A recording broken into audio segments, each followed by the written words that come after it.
And we are live. Welcome, everybody, to episode 2 of our Mechwarrior Destiny stream.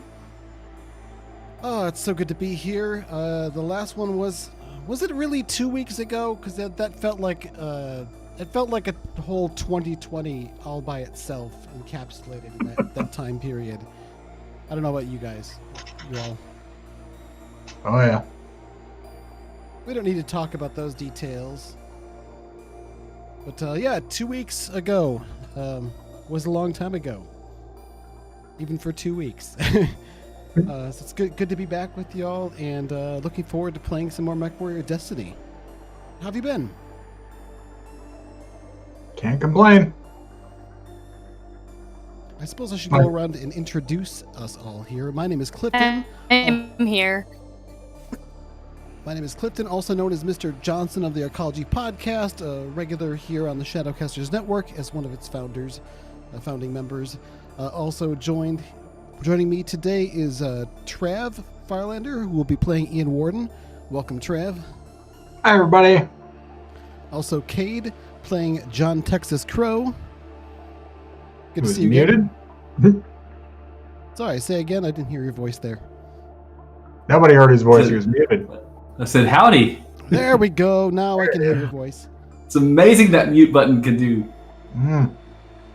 Yeah, I've got to make sure to remember to set my mute button because I've had some allergies lately, a bit of a cough, and I've got to make sure I don't do that on the microphone.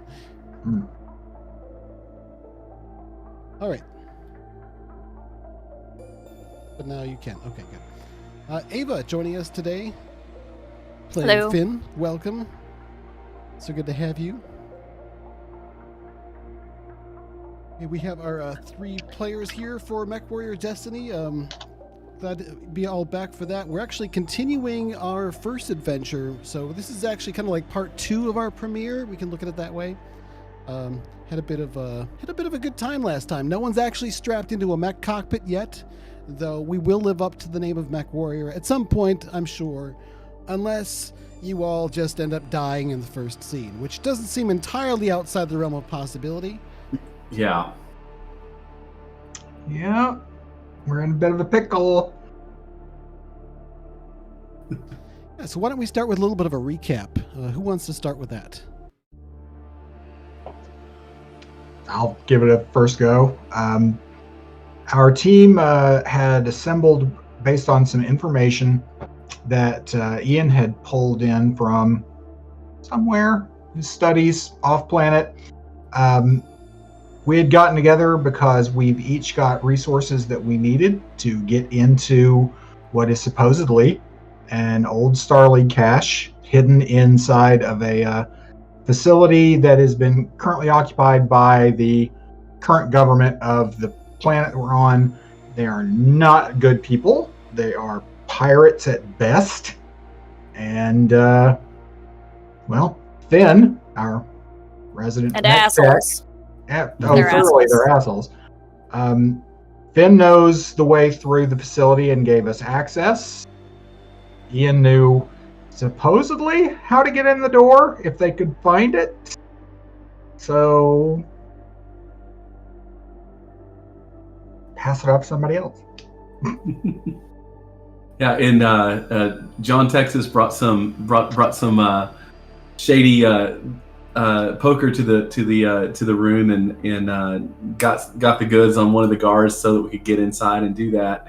And once we got access into the facility, in the actual Starleague facility, things went very differently at that point when we encountered a malfunctioning AI, and then we went through the defensive unit systems of the facility have activated, and we've made our way now to a mech bay, but the AI came up and was working better at that point, and basically told us that we were in deep dread because here comes a heavy autonomous security unit that looks basically like something out of RoboCop, and we're in a heap of trouble right now.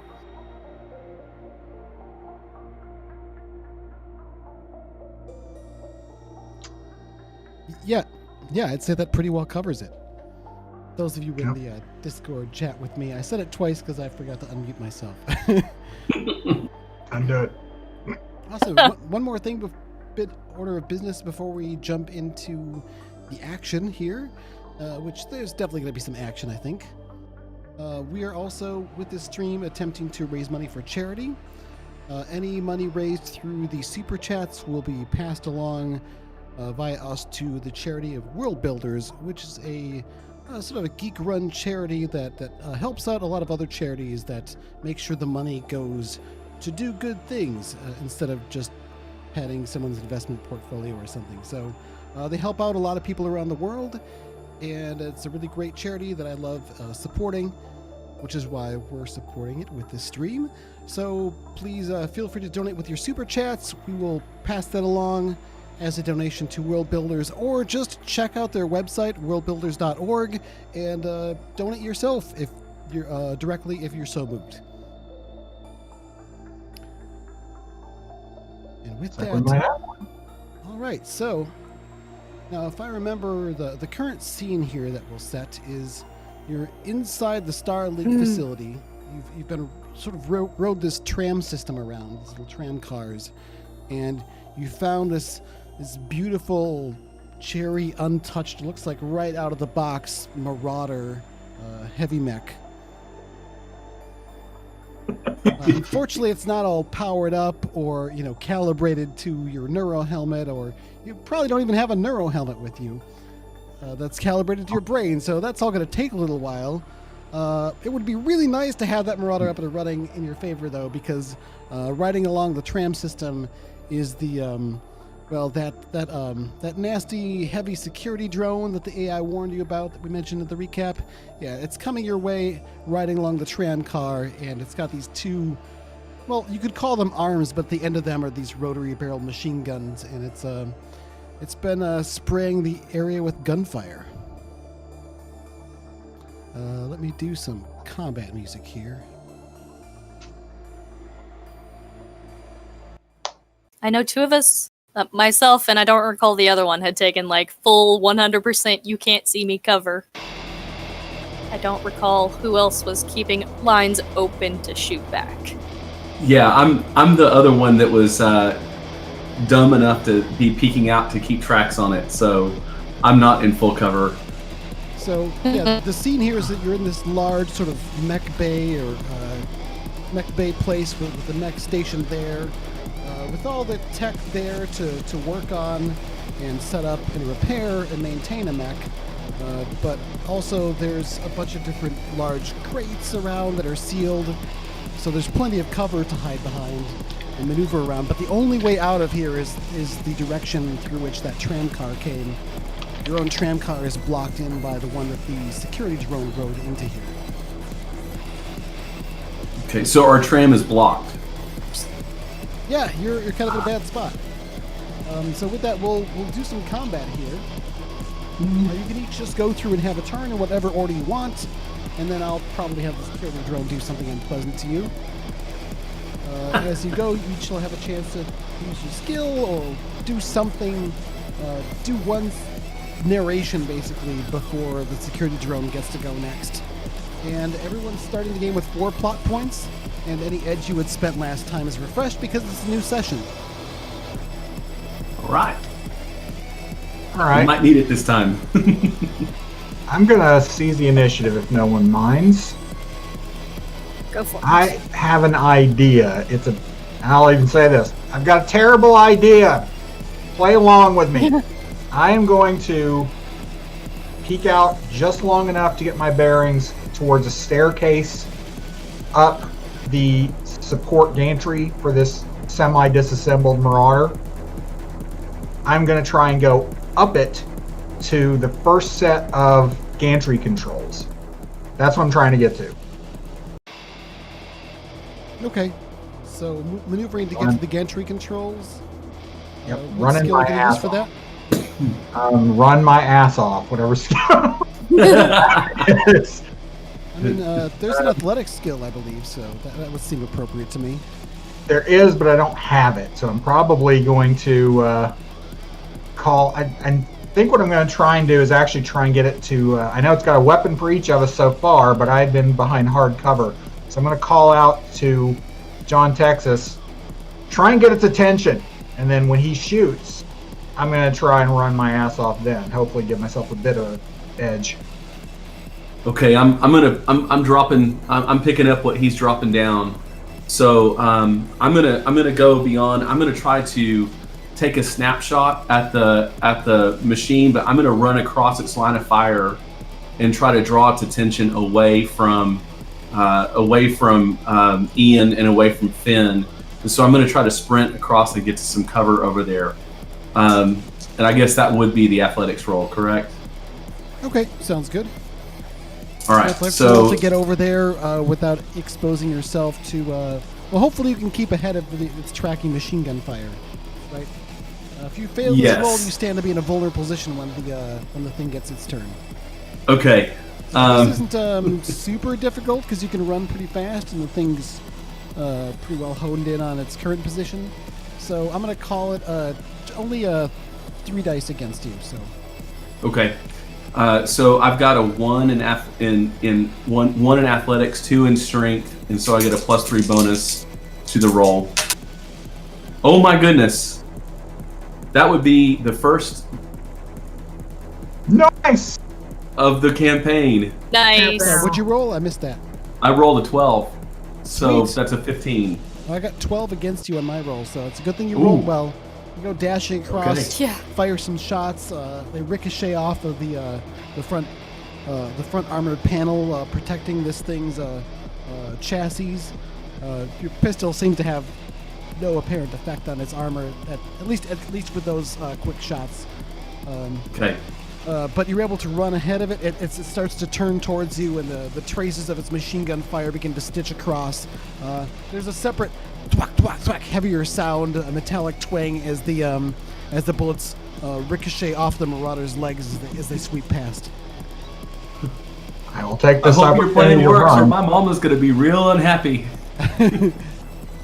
Its own machine gun rounds that could easily perforate an armored person seem to have about a similar effect on the Marauder's legs as your little pea shooter had on the security drone's armor. All right, I'm gonna make my. I guess it's just a straight strength check because I don't have athletics, so You could go with reflexes if you prefer, I think. it's about equal at that point. Total of an 8.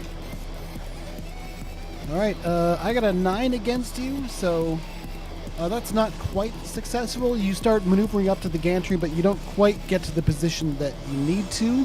You're able to do it pretty much automatically next round, but for now, you're kind of in an exposed position. Fortunately for you, the security drone seems to be focused on the movement that you set up before you went out there, so you can be very glad that you did that. Finn, what are you doing? Yeah, okay. So Finn also has an idea. She's got a battlemech repair kit. I'm gonna kind of use it to do the opposite. Hey. Oh no, the roboting. Give it a sec. You got your mech repair kit, and you're going to do the opposite of something. After that, we lost you. What else? What else Yeah. did you say? She's gonna try to sneak up close to this thing, basically behind it. Okay. And she's gonna try and maybe take it apart a little bit. Okay. You know, take something essential off, like maybe the gun at least. So I think the part of it you're likely to be able to get done this round is sneaking up without getting its attention if you don't fail. So maybe a stealth roll? Yes, Stealth that reflexes? is 2d6 plus I'm rolling 3 dice 5. against you. You'll be happy to know I rolled a total of 4. 2 and 2 ones. So. Oh, good. I rolled a 10. Well, Okay. 5 plus 5, so. Yeah, so it's got its torso twisted over to be able to try to track and shoot at John Texas Crow, who just went running across. And looks like he's just getting to safety. But yeah, his torso is twisted and turned over, and you can see his 2 big, chunky, kind of digitigrade legs, I think is the fancy word we use for that sort of velociraptor-shaped legs that it's got. Those are still facing forwards as its torso is twisted away, and you're able to sneak right behind it. There's also some crates and a little bit of a part of the tram you might be able to dive behind if things go for the worse. But on its turn, it is going to go ahead and try to blow the hell out of the person who showed itself as a combat threat. So it focuses its fire on the cover that you're behind. There, John Texas Crow, and it's going to just try to basically blow the crap out of that and put some holes in it and hopefully send some lead through it and into you. So I'm going to let it make an attack against you, but it's going to be at a -4 to its normal roll because of your cover. But it still stands a chance to hit you. So go ahead and roll your defense. And my defense is plus reflex, is that right? 2d6 plus double your reflexes in this case. Double the reflexes. Okay, so that'll be 2d6 plus 6. Heck Okay, yeah. so 6 plus 6 is 12. All right, I got an 8 with its remaining +1 after its penalties is 9. So with that, you just hear the thunderous sounds of the bullets just whacking and smacking at the crates that you're behind, and just it's turning into shreds so fast and pouring so much ammo into there that they're getting hot. Pieces are flying past, and you realize with horror that holes are being poked through them, and some of these bullets are passing through and ricocheting off the concrete wall behind you. This is not good. No, it's not. But you kind of pat yourself down, and you haven't been hit by anything, but you don't know how you're going to move. You're really pinned down by this thing. Okay. I'm going just to gonna try to take scream. its arm off. All right, Ava, you're going to go ahead and try to jump at it and try to take its arm off? Yes. Wielding a wrench or the equivalent, basically. You got some sort of like power tool, special wrench thing that like helps you do this extra pneumatic punch or something to bust those, partially with laser slag melted bolts that you're going to have to use to repair mechs. So maybe you got a reasonable chance of doing this. That said, you're not terribly familiar with this model, so Yeah. I'm going to make this a pretty difficult test. You can go ahead and roll your tech skill. Good. But I want That you to use... is... I'll let you choose between whether you're going to use reflexes or intelligence, because I could go either way on this. But I'm rolling 4 dice against you. It's actually the same number for me either way. Reflex and intelligence is both 3 for her. Okay. So either way, it's 2d6 plus 7. Oh my. You're going to have to get boxcars based on what I rolled. Oh. Or I'm going to edge that do roll. some trickery. So, yeah, here's... Well, let's see what you roll first. But I got a total of 19. Well. Conviction is not stable. Make you re-roll those with a use of what now? You can spend your edge to make me re-roll. It says one or both in what I wrote down, but it's some or all. I rolled a 6, a 3, and 2 5s. Do you want me to re-roll the whole thing, or just re-roll the 6 Please. and 2 5s? I would. Yeah. Yeah, re-roll it all. Yeah, good call. Come on. So I got a 2, 4, a 1, and a 6. That's what, 13? So. Oh, you're seems more kidding, right? achievable. I What rolled a did you roll? 5 plus 7 is 12. Oh, Oh man! So close. You're leaping on the thing. You're trying to get a hang of the bolt, but you don't know what measurement system this is, but it's not metric. Like whatever they use, like you're having trouble calibrating the wrench, and it takes you a little bit extra time to like switch over to this like ancient Star League Imperial measurement system that like nobody ever uses anymore. You might be ready to go for it, but now this thing is aware of you. It's starting to like turn and buck. The good news is for John Texas Crow is that you can feel the fire starting to slack off. It's not shooting at you as much right now. What are you gonna do? I feel like I've got to keep up the distraction so that my other teammates can get something going here. So I'm gonna the fire's kind of let up. I'm going to do the same thing. I'm going to try to get its attention and get going to another location to draw fire. Okay. You go leaping out to another position. Are you continuing with the athletics roll or using some other skill? Yeah, I'll do the same thing. I'll just do that athletics roll and kind of, fire, my laser pistol kind of wildly to get its attention and keep on moving to another spot. Sound good? All right. Well, it sounds kind of tricky to me considering the pickle you're in. So I'm rolling 4 dice against you this time instead of the 3 before. Oh boy, here we go. 10 plus 3, I rolled a 13.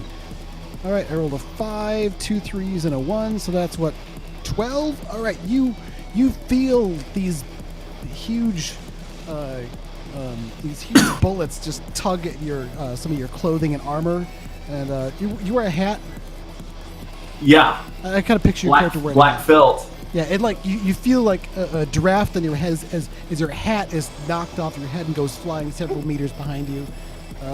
You're almost tagged a number of times as you realize, holy crap, this thing's still got one of its guns on me, as you see Ava crawling all over it with a wrench. But you don't get hit, and you're able to run to your next position and fire off a laser shot at the front of it. It sort of seems to stagger a bit as if startled or dazed or stunned by your shot. You don't know how. You don't see any signs of damage, but then we'll cut to up in the gantry. What's Ian Warden up to? Ian will reach the controls and is now trying to judge if this thing is under any piece of the Marauder in front of it. The security drone? Yeah. Because he's preparing to drop a multi-ton whatever right on its frickin' head. Please don't. So, I'm waiting. So I'm gonna say your skill check for this round then should probably be maybe perception or some sort of technical knowledge regarding to, I don't know, mech tech areas. We'll go with perception, I guess. Of course, you also have that tactics skill. I that have might be tactics, appropriate. yeah. But it's less tactics and more knowledge or noticing something Yeah. in this case. So Gotcha. I'll go with the perception check. I think perception works, and I'm only going to roll 2 dice against you on this one because it's pretty easy, and you've sort of studied some of this tech and spent a lot of time around these kind of places. Gosh, you only need a 5 to beat this. Well, I got a 12. Yeah, with So that, you look around, you don't see anything like that would be directly above from your position here. However, the gantry controls are just within reach, and you're able to step up to them and take a look. They seem familiar enough, except it's got all that sort of like touch screen thing that comes to life as you step up in front of it. Right. Glancing over, it looks like you could use some of the gantry systems to maybe, like a crane, bring something out and over so you could maneuver it above where the security drone's position is, because it's not terribly close to the Marauder's spot where it is now. Okay. Otherwise, if you might be able to somehow gain control of the tram that it's on, which you might be able to do somehow through this console using some means, you might be able to maneuver it somehow into a position where you can make it vulnerable or maybe away from you guys. But that said, one of your friends is crawling on it at the moment. I didn't realize it was still on a tram and all. Yeah, it's still sitting on its tram car. And currently cursing out whoever built it. If I send it away on a tram, it's just going to come back eventually. So I'm going to try and get it over here. But I see Finn on it and will shout, "Hey, Finn, draw it over here. Also, get clear of it." Me! Not you I'm trying to bite, kid. Okay, so on its turn, let's see. I think it's going to try to deal with this person that's climbed on it. Now, it doesn't have the most accurate arms for grabbing things because they're kind of chunky and they don't have fingers. They just have gun barrels. So basically, it's trying to whack and kind of maneuver and turn and do these sort of unexpected moves, stomping around, almost like it's dancing in a weird way, but it's trying to make things difficult and or crush Finn. Yeah. So Finn, go ahead and give me a defense roll. I'm going to roll for it to do unpleasant things to you. Your defense Right. roll is 2d6 plus double your reflexes. Yeah, 2d6 plus 6. Here we go. And I'm going to give it a penalty of -2 on this because it's not really designed to deal with people climbing on it. Yep. I rolled a 4 plus 6 is 10. I got a 6, a 5, and a 1, plus my 3 is 9. Oh, There's some close calls. It's kind of banging near with one of the hot barrels. It's like no longer spewing lead up into the air or around the room. There's kind of this ring to the air that you realize is in your ears from the absence of the massive amount of gunfire and ricochets. And yeah, this is kind of, it swirls around. You're hanging off the back of it. At one point, you fall off, and it starts to move around and raise its foot above, and you kind of turn around to the side. This is close. It's a good thing this thing isn't designed for close combat. You can see the neither am I. you can see the androgynous form of the what you have assumed is an artificial intelligence appear and look over at you, and says, "Oh no, that won't do it all. You are going to die. Shut up! Please do something more effective than this." You can bite me too! I cannot. I am a holographic projection. And I guess we'll come around to your all's turn again. Who wants to go first? I want to take off this stupid thing's arm. All right. From underneath, you get another look at its arm position. You see you might be able to, like, if you get this bolt there and twist that release, it looks like they're designed to come off easily for modular replacement, which works in your favor. Perfect. Twist the dial on your auto wrench over to the esoteric ancient Star League Imperial system, and go to give it a crank. Gonna go with the tech roll. Yep. 2d6 plus 7. Can I please roll a higher than 5 this time? I'm gonna roll 3 dice against you, so you got a pretty good chance. Combat tech. Here we go. All right, what'd you get? Well, higher than 5. I rolled higher than a 5. I rolled a 6 plus 7 is 13. Higher to 5. I rolled a 6, a 2, and a 5, which also adds up to 13. And I think ties go to you. So it's a close thing. You're able to get up there, and you get the wrench on it, goes and pops the wrench off. The thing sort of turns to get away, and then you see a little pin there, and you whack it, and it falls into place. Then the whole arm just whomp down on the ground and rolls over to its side. You're like, it's a really good thing that didn't fall on your foot. And yeah, now this thing is a -1 weapon and arm to beat you with. Well, who's next? One down, one to go. Okay, so where does it? Do we know? Can I tell where it needs to go? Where we need to get it to drop something on it? You probably want to maneuver the trams such that it would be closer to the Marauder's position. There's more gantries and things, and even the Marauder's sort of arms stick out above there.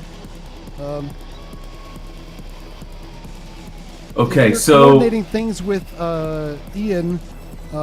If you guys want to make some sort of like group teamwork roll to position it and then time whatever it is you're doing, that might make sense. This Yeah. does sound more like tactics. that sounds like tactics to me. Yeah. Okay, so if Ian Warden's going to be doing the tactics, then John Texas Crow will be doing the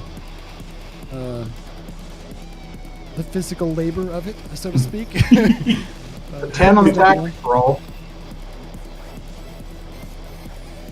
Okay, a 10 on the tactics roll. And what Yep. skill are you using, Cade? Oh, so I, so if I hear you correctly, I need to drive the tram, correct? Or get to the. Do I need to drive the tram to get it to the right spot, or am I trying to lead it over there? I'm not sure what your plan is, honestly. 6 of one, half dozen of the other.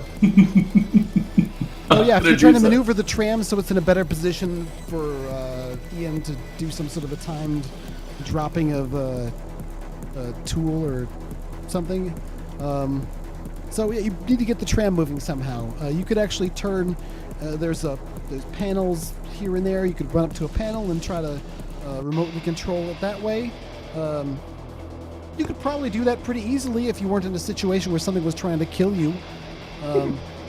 That said, it might take a little bit longer than the time it might take for something to put holes through you, but it might be worth a try. Otherwise, yeah, if you wanted to actually run to the tram car, that seems even more risky. But that might be worth a shot. Run up there. There's got to be some manual controls on the thing somewhere, right? You don't remember seeing them before, but they've got to be on there somewhere. Yeah. Okay. So let's. Oh my mercy. Yeah, I'm gonna look around and see if I can find a panel that can activate this tram, and see if I can get and know where I can manipulate that. So would that be a better, like a perception roll, you think? I'll say spotting the panel's easy enough. Just the drawback is the panel is all the panels you can see are in a somewhat exposed position. So you have to act quickly. Fortunately, the thing does seem a bit distracted by Ava at the moment and is down one of its arms.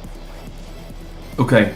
So would it be another athletics roll to get over to the panel at this point? I'm not sure athletics is because you can get over to the panel easy enough. It's just a few steps. It's more of a matter of getting this to do what you want it to do. And I don't think athletics is the most appropriate skill. Okay. Then I might have to just default to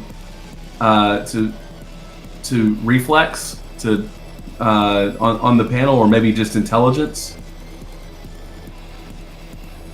Yeah, if you want to default to, let's say reflex plus intelligence. Okay. Because you're trying to do things fast and think fast. And I want to pick up my hat on the way. All right. So 3 dice. You scoop up your hat, run to the panel. You can see the thing like trying to decide whether it wants to whack Ava with it or point it your direction. Better act fast. All right. You go to the panel, it flares to life, and you start tapping things, looking through menu systems. Come on, tram system. We'll make it 3 dice against you. So my roll was a 7 plus 4 is 11. I got a 5, a 3, and a 1 for a 9, so you do succeed. It's a bit of a tense thing. And you get up and like, tram controls, there! You tap the thing and draw a quick waypoint, look over and you see the tram start to move, and then dive back under cover. With my hat. Yep, with your hat. Dive back under cover, put your hat back on. There's like a hole through front and the back of it. It's actually still smoking a little bit where the hole is like, front and back. Yeah, I'm definitely like putting fingers through that and I'm pretty upset. I love this hat. All right, you can hold it up right in front of the camera and see right through to your eye. That's just awful. All right, Trev, before you describe what you're doing, let's do the dice roll. That's your tactics roll.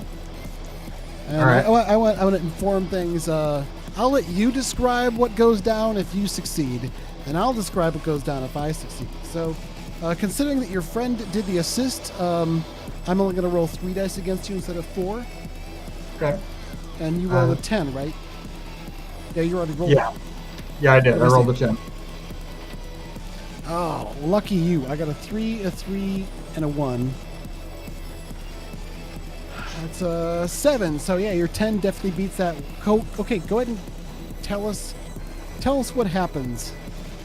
As the tram rolls sort of under the Marauder's battle arm, I'm kind of playing a little bit of predictive claw game with it. And just before I'm hitting the button to do a quick release, I shout, "Finn, jump!" Which hopefully Finn does. Finn, do you jump? She'll scrabble away and put some distance between. It's not graceful in the slightest. As soon as she is on the move, I am pushing the button for the quick release, the emergency quick release on the right battle arm of the Marauder, which starts just winching down fast, just gravity fast, expanding shadow. The bot looks up and hopefully. Yeah, the arm springs down, just shatters shatters the security drone. Its one good arm that had been removed goes flying. The actual tram that it's on sinks down. It's a bit of a shock from either side as the tram rail is bent at that point. But it doesn't seem like the security drone is going to get back up from that. It seems pretty well crushed at the moment. There's no explosion. There's no extra gunshots or movements or alerts. It's just an anticlimactic crushed bug under the Marauder arm. Timber! Damn it! I wanted to study that! There's probably more. Hopefully ones that aren't, active against us. Yeah, I had already taken off one arm. I could have taken off the other one. The hologram says, "Would you like me to summon another?" Not right now. Will it be trying to thank kill you. us? No. Once they're activated, I no longer have control of them. I thought I was Then clear no. about that. Let's know then. Let's not. Just how many of these things are there? 3 remain in inventory. Let's just leave those offline. Yeah, how about we leave those in inventory? Easier to look at them when they're, in the shed. Are you certain? It seems that we are under Leave some them. form of assault. Once the security protocol is activated, I shut the inner and outer doors to seal the base. Son of a whore, of course you did. Since that action has occurred, in the intervening time, a battlemech and several tanks have arrived and began opening fire on the gate just moments ago. Oh! Are these your friends? Not Should at I all. open the gate for them? No! Do not do that. No. No, thank you. A little image appears, and you see, you see Ham and Cheese's mech, and looks like he's got a couple of tanks with him as well, including Asshole. Maxim heavy hover tank that it's got. It's one of his patrol vehicles because it has lots of room for like heavily armed and armored thugs. Looks like he's got 2 of those with him, and several of them have gotten out and they're looking around, and he started to fire at the front of the gate, just taking some pot shots at it with his mech. Fantastic. Sustained fire from those weapons could penetrate the gate, unless he is somehow deterred. Most of the passive defenses are inactive, however. Exterior turrets are, well, I'm not sure if they were ever installed. They didn't So finish. this place was always a shithole then. They had long-term plans. Let's just say that. Okay, I want to ask the AI, how long, is there any way of knowing how long until they breach the gate?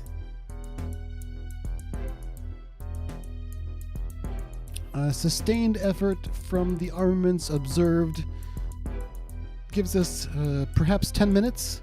However, they do seem to have other resources. So What it's possible exterior they might continue. defenses? What exterior defenses are present? Only the most passive ones, such as the gate that I closed.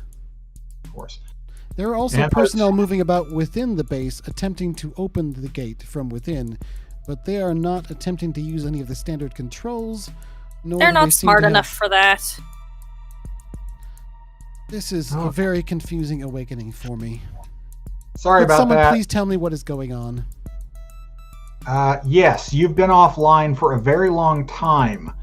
The Star League has fallen. The terraforming on this world was never finished. And these guys want to take everything in here and basically kill a bunch of people with it for no damn good. They're pirates. And you are? Well, not pirates, but also not exactly Star League, so we'd like to stop the pirates. That at least put us on the side of good in your mind?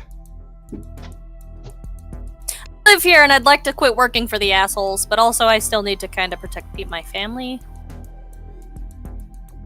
Mostly I'm here because they're assholes. I will assist you if I can.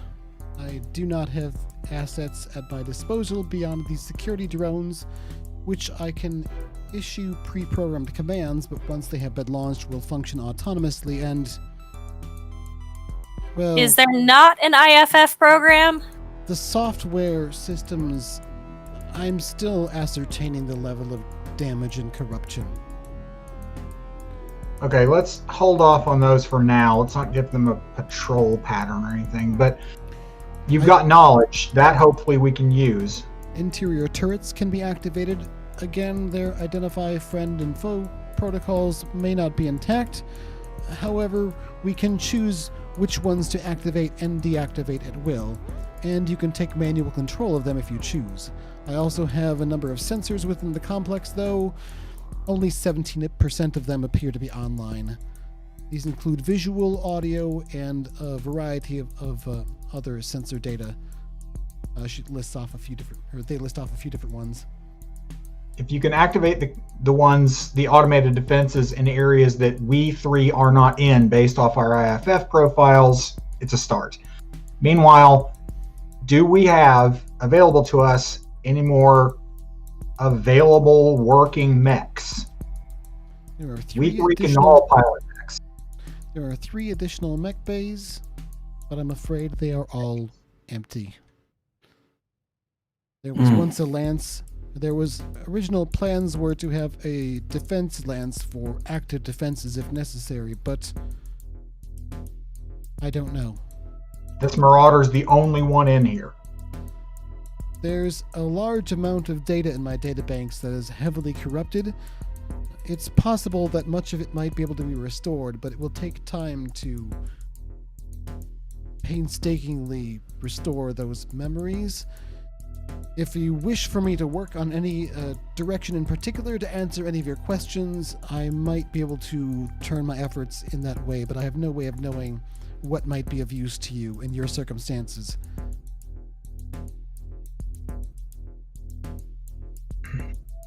Frick. Yeah. Are there any other weapons, any other things around that we can use? Something heavier than laser pistols and holdout rifles? There is an armory and set of lockers over there, and a door that you hadn't realized was a door. Just sort of part of the architecture here, just sort of slides open. And yeah, within it looks like there's some lockers, and you can see there's some storage in there. And it has the general look of an armory. All right, John Texas, check that out real quick. Cross your fingers that there's a hard suit or 2 in there. I'm on it. Yeah, I'll go in there and look around and see what there is that's useful for us. All right, go ahead and give me a perception test. A pretty simple one here. I'm just going to roll 2 dice against you. Perception is what? Into wisdom or willpower? I forgot. Perception is intelligence. Thank you. Okay. I have the skill, so I have just- it listed. None of us Oh, have played nice. this game very much yet, so. Well, I probably don't see too well because I rolled a 6. Oh, against my 8. So yeah, looking around in there, I'm not going to let you make up something extra special, but you do see that there's a couple of gun cases that catch your eye with some an array of personal weapons, some a bit on the heavier side, and they tend to be of the more high-tech variety. So, I mean, while you do see some slug throwers, laser weapons and such seem to be a bit more common, you don't see any like anti-mech weapons or anything like that, but then you look over and see there are some suits, but hard suit? No, these are really they're kind of hanging up with different kind of display case locker things.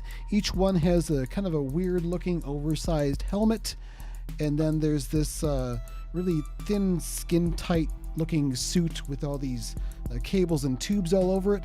It's nothing like any of the mech suits you've seen before, which are typically really big and bulky and have these oversized cooling systems. And again, the neural helmets of these huge, ancient, cobbled together things that are that are designed to interface with the mechs. But you're looking at these. These look like they might be fancy, brand new, high-tech looking coolant suits and neuro helmets for mech pilots. These are Star League era cooling suits and neuro helmets. Those things are worth more than some mechs now. I mean, those things, it's like more than pure gold. So I'm definitely gonna work to get those and collect those, because I know that we're gonna need something like that at some point. So I'm gonna gather those up.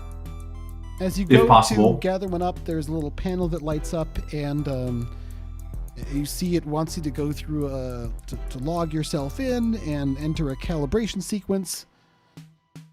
It seems that like removing these from the pods is designed to be part of a process where you don the helmet and it reads your brain and hooks things up properly for you. Wow. Do you go through Okay. that for one of them. Just claim one for yourself. Yeah, let me.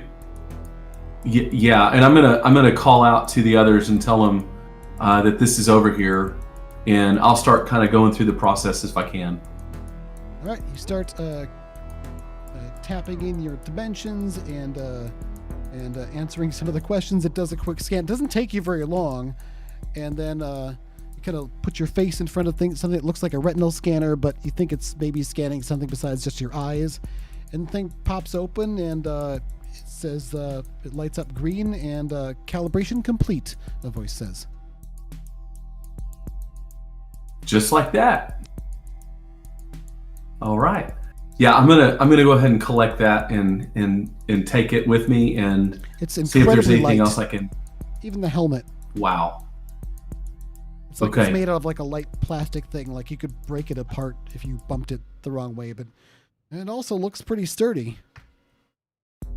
Hey, Finn, can you get the protocol to reassemble this Marauder started from here? Yeah, I can do that. And I might have an idea of where I can get another mech. Cool. I'm Well, all ears. you see, the main mech that I was assigned to is still in its bay. He's not out. Yeah, that's the problem. Well, if they breach that door, you might be able to go in behind them and get to it. Probably. They'll breach that door eventually, so let's add that to the plan. All right. How long do you think it's going to take to get this thing running? Oh, it's gonna take a while. This thing is stone cold. This thing hasn't been active in years. And years. The AI hologram appears and says, if you're in a hurry, you could always activate the fast start protocol. You have a what now? Alright. It still takes quite a bit of time, but if you need the mech up and running within 10 minutes, it would be the way to go. It's relatively safe, I think. You might want to observe the processes manually, though, considering the level of corruption in my software systems. Yeah, on it. All right. I'm going to run downstairs, since he's talking about suits, and calibrate one for myself. Yeah, you go running in there, and you see he's got there's 3 more of these little suit locker pods, and glance over, and it's like Christmas morning kind of feeling. Holy cow, these are Star League era mech suits and neuro helmets. He's definitely claiming one. All right. You gonna suit up? Yep. All right. I'm gonna get this thing starting up. Takes you about a minute or so, and it's scanned your brain and dialed it in for you. And when you go to don the suit in one of the changing rooms off to the side, or out in front, depending. We don't need to worry about the details of how you're getting changed. But when you do, you just feel that the suit is just completely comfortable. It almost feels like it's getting tight here and there, but then it's almost like it's adjusting to do one final tailoring customization, which is probably what it's doing, you realize as you look and see the gloves tighten more closely around your fingers. For a moment, it feels oppressive, and then it's really nice and breathable, and you feel just a nice, comfortable, slightly cool feeling all over. I never knew the Star League piloted mechs in their pajamas, but apparently.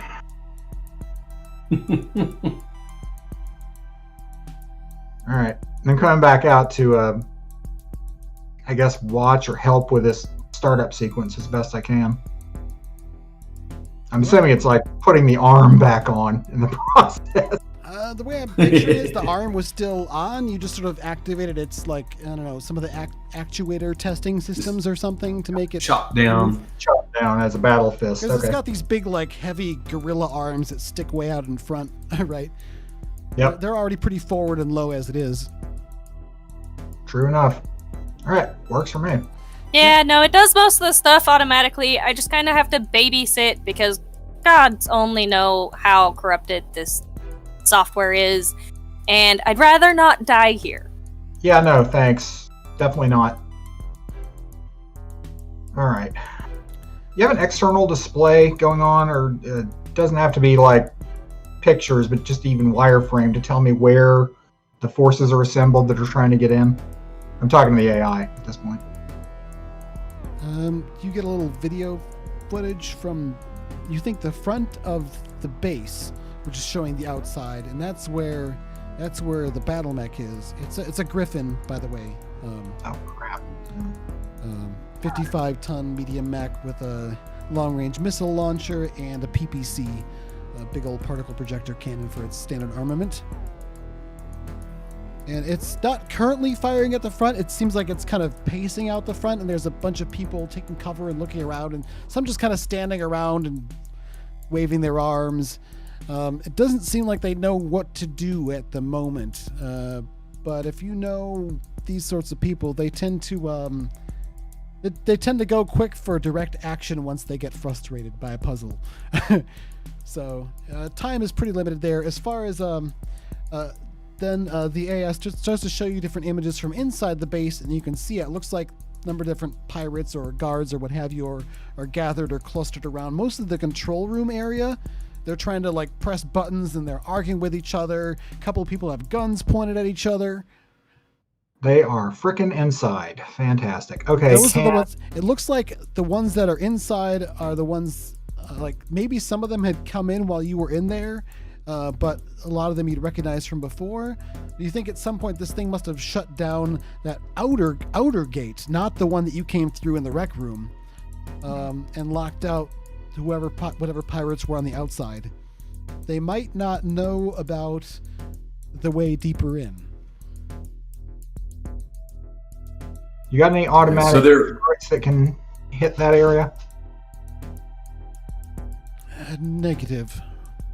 That entire section is, well, I'm lucky I still have sensors in the places I've found, and those are very few. Someone has been neglecting maintenance. That's one way to put it. I was trying to be polite. I'm really tempted Do we to have work on those security drones.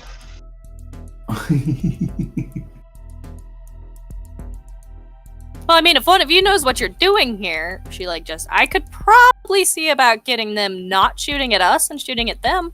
I've got the basic fast start system ready to go and primed, with the energy gathered to this region of the facility. The capacitors are quite full. If you'd like to get started, please take your place at the console, and whoever's going to be piloting the mech, it would be useful to have someone in the cockpit just in case you need to, well, it probably won't be necessary. Really don't like the way you said that. There may be It's some fine. heat management issues. Of course. All right. I am going to get in this thing. I'm mounting up on this Marauder. All right, you going up the gantry and going over to the side of it where the cockpit area is. It's a big old canopy section, and sort of look around for a bit and find the controls to open it, and there's a bit of a pop and hiss, and then a bzzz as the cockpit flips open. You can see down in there the pilot space. What does it look like? It looks like you're slotting into one of those very low-seated jet cockpits. Everything is immediately within reach. You're barely moving to toggle switches, and even more so than more modern Marauders, this one is very sleek lined. It's like they went out of their way to decorate the inside of this thing with like wood paneling and stuff. It's just Ian will even complain. It's like, oh man, this neuro helmet's stopping me from getting the new mech smell, but he's getting in.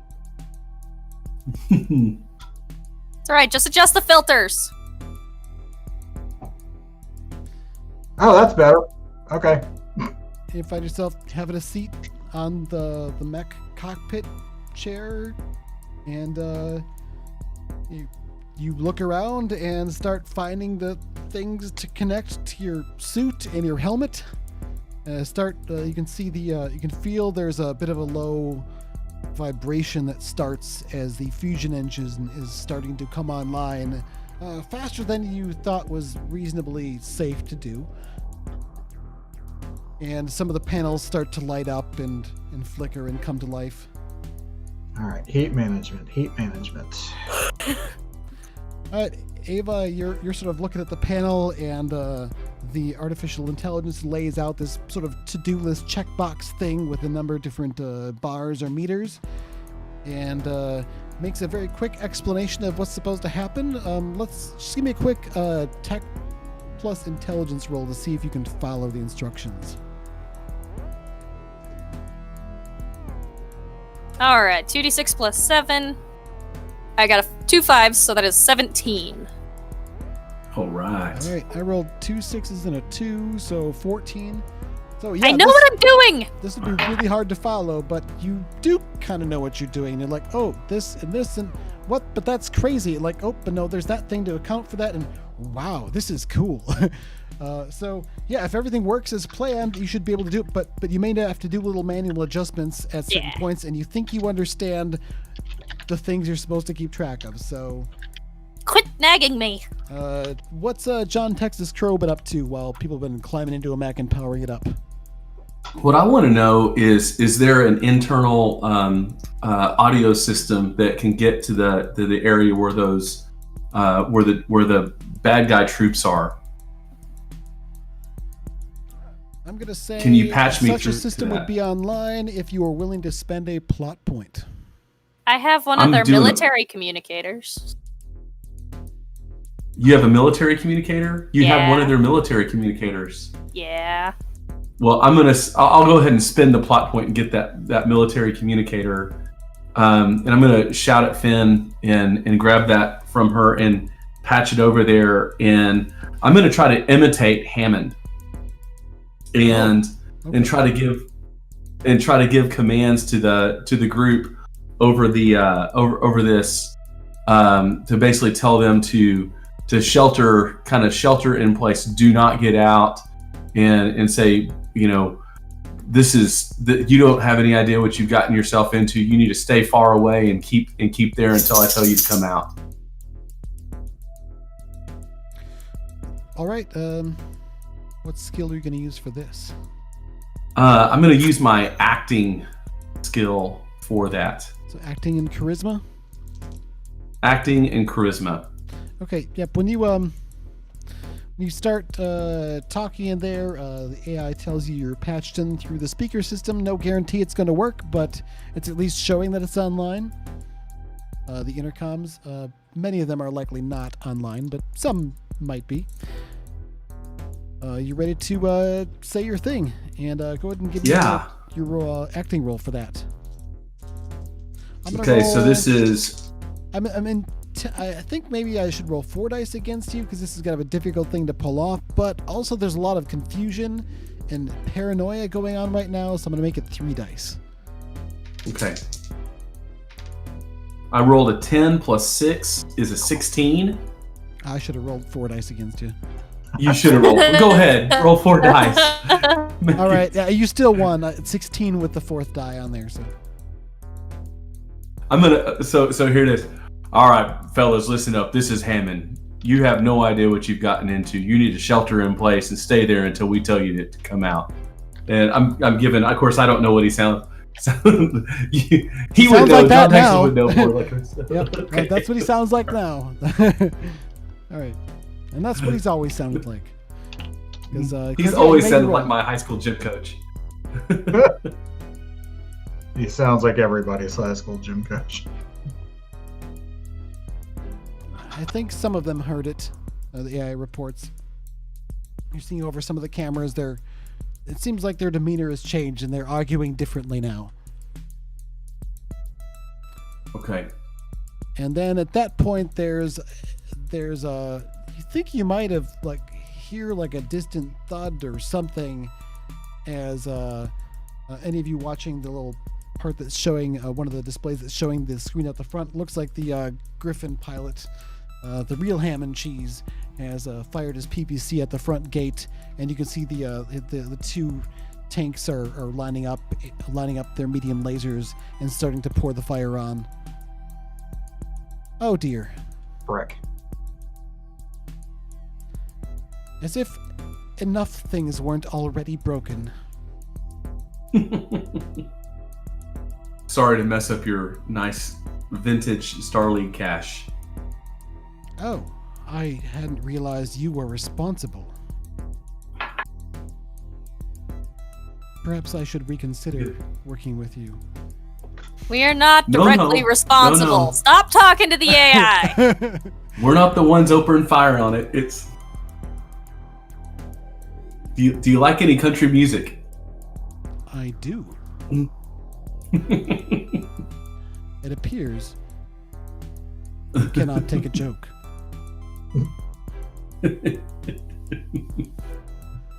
Great. Now the AI is getting lippy. And They don't make them like this at all, do they? some No.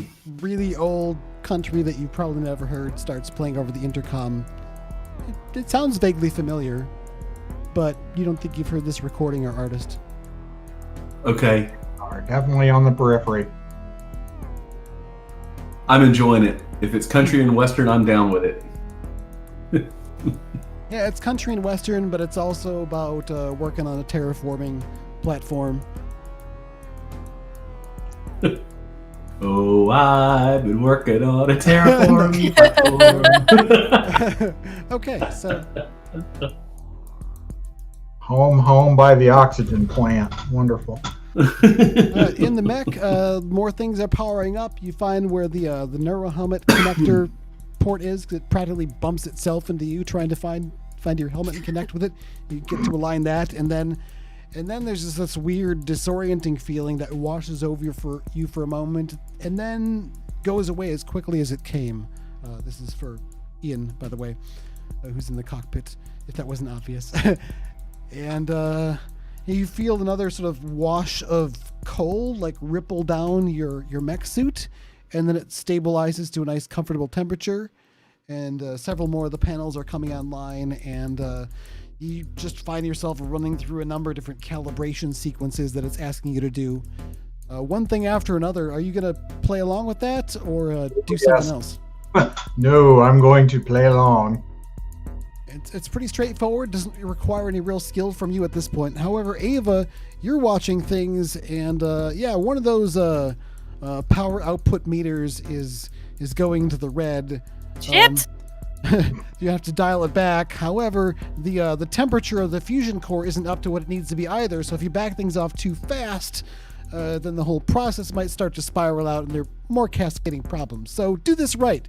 Give me a tech roll. Goddamn ancient. Yeah, 14. Oh man, I rolled 4 dice against you, but 3 of them were ones. I got 9. Yes! So yeah, you're Yeah. keeping up. You're able to follow the instructions, and yep, there we go. And then just the right timing, and hit the sweet spot, and everything's going green. And a voice over your shoulder says, "Well done." Goddamn mini games. In the meantime, the mech is starting to shudder a little bit as the fusion core is heating up again faster than even the Star League era people probably normally would have intended it to be. But yeah, they designed this We're in a protocol, hurry, damn so it. it should work, right?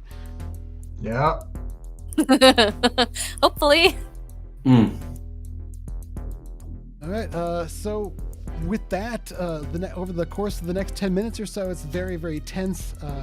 You're actually like powering up different systems and running diagnostics and testing them, and several of the heat sinks won't come online. It's like they're stuck, but it's a software issue. Just to run things a few times and finally it goes through, and it's pretty close because the mech starts to get up to overheating levels, and even with that suit that you're wearing, you get a taste of what it might be like to go firing weapons hot with this thing in real combat, at least from a temperature perspective there, Ian. Software. And then as you finally reach the last stage, things start to go green and the heat levels stabilize. And you feel, Ian, you feel the sense of lightness, as if you're sort of suspended in motion. And as you sort of turn to shift a little bit, you all see the mech's torso twist slightly, but precisely. You now have the con. Sweet. Yes. Yes. You link me the tactical display. I want to know where I should go out to try and maybe surprise them. Would you like to exit the base? Yeah, not directly in their face, though. I'd like to come at them from the side. You have two different choices of egress points. In order to understand the navigational data, though, let's give me either a tactics or a navigation type roll. Tactics sounds good. I wish it was better than that. It's a 9 total. Aha! I rolled only 3 dice, but I got a 6, a 4, and a 4. So you're looking at it, and none of this makes sense. Where things are laid out, you're taking a look at the map and trying to work and read it, and you're not able to figure out which one. You end up picking one of them, but it's not going to be as ideal as you like. Unless you want to spend some more time with it. You do get the sense that you don't have a very good feel for this map and navigational system. In the meantime, I guess Ava and John Texas Crow, you're both looking up at this functional, massive combat machine. And pretty glad it's on your side. Why did it have to be? Yeah. What's that? All I know is it looks Just worrying really about pretty it being to a me. heavy and Yeah, this thing is heavy. You know, grumbling that she didn't get a mech from this. and it looks so new. I mean, there's these like kind of smudges along the front of its legs where the bullets ricocheted off from the security drone. And yeah, a little bit of security drone still kind of hanging from that right gun arm. New just means it doesn't have any personality. In some ways, this mech looks a little bit like a fancier and larger and more gun-toting version of the security drone that you fought earlier. Though the similarities aren't terribly close. Leg shape is similar. Its guns are both arms, though these seem to be like, what are they, giant PPCs? Yeah. And there's a little autocannon pod sticking out the top, hovering over the canopy. Yes, it's a pretty badass mech, but yes, it's definitely a heavy.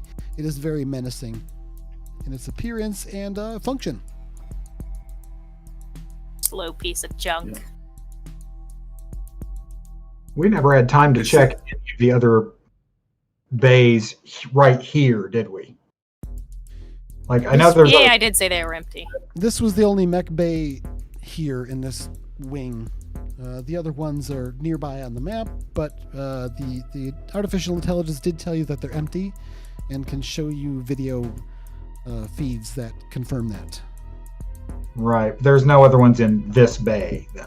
No, there's not really room for any other mechs in this bay. Correct. Okay.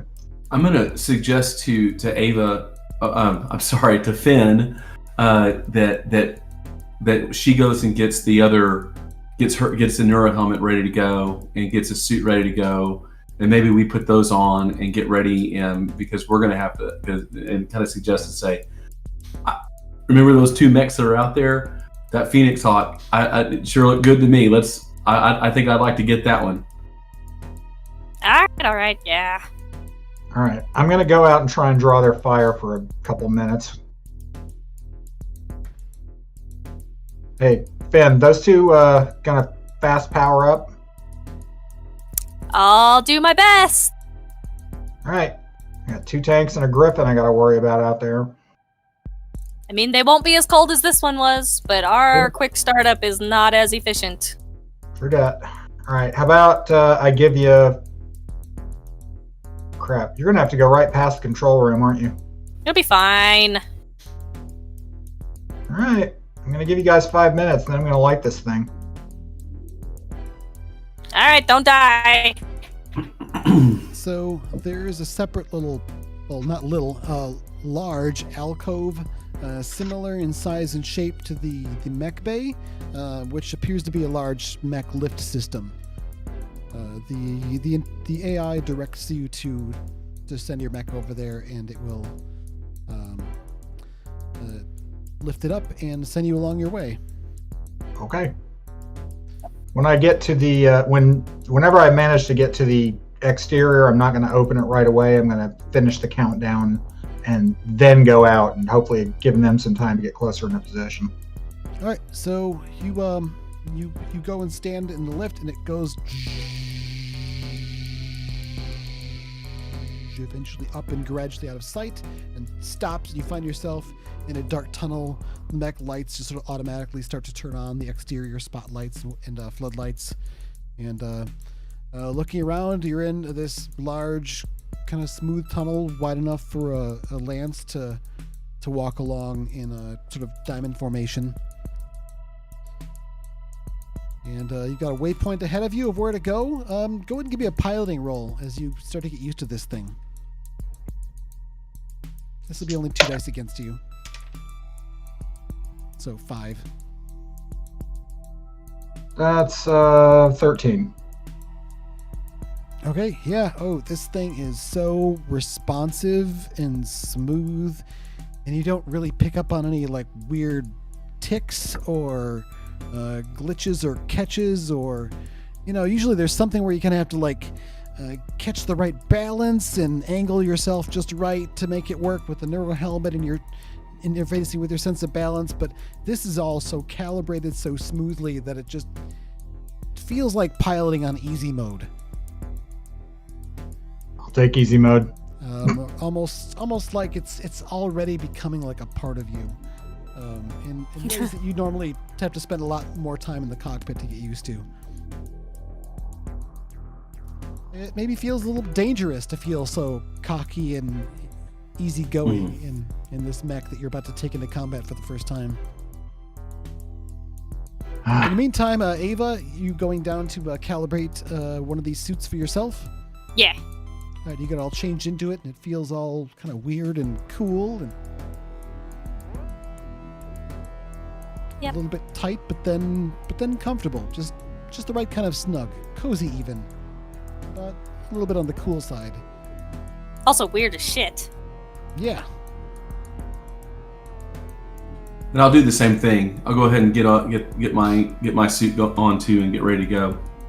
All right, I'm gonna picture you with the kind of fancy silverish suit with the skin-tight suit with all the sort of tubes and systems on it, a few lights flickering here and there showing displays, mech neural helmet under one arm and the cowboy hat on your head. That's right. With the hole through it. With a hole through it.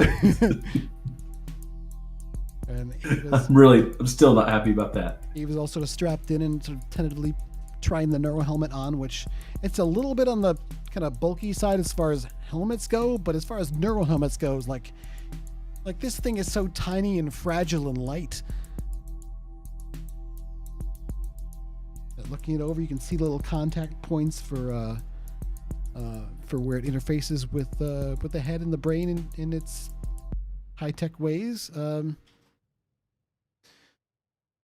I feel feel ready, I guess. You've got your gear. The tram system can, well, going around at one point might be tricky because of the bent rail, but the tram that you rode in was behind that, so you can ride it back the other way and get out of here if you need to. Yep, sounds good. So you start Let's do it. heading on back toward that front area where you entered through the secret door. That was the back wall with the dartboards and whatnot of the Pirates Rec Center. You start approaching that door. You can see the turret systems deactivate and close up as you approach. You know, because they don't want to, because the AI doesn't want them to accidentally shoot at you. Thank God for that. And somewhere in the mountain, a marauder is maneuvering through ancient tunnels towards a waypoint. And when you get there, where the bay door is, you go around the corner and start walking up to it. You can see there's just a bunch of rubble. And that's where we're going to take our break. Perfect. I love it. Before we run off to the break, just checking in. Everybody having fun so far? Oh, yeah. Yeah, this is great. Let's check in with the chat too. I've been focusing so much in the game, I haven't been looking at it much. Not too active there, but yeah, good to see you there, Kevin Madsen. And yeah, not a lot of chat in there, but we did get a donation from Palmer, $5 towards the charity stream. Thank you so much, Palmer. Awesome. We'll be passing that along to World Builders.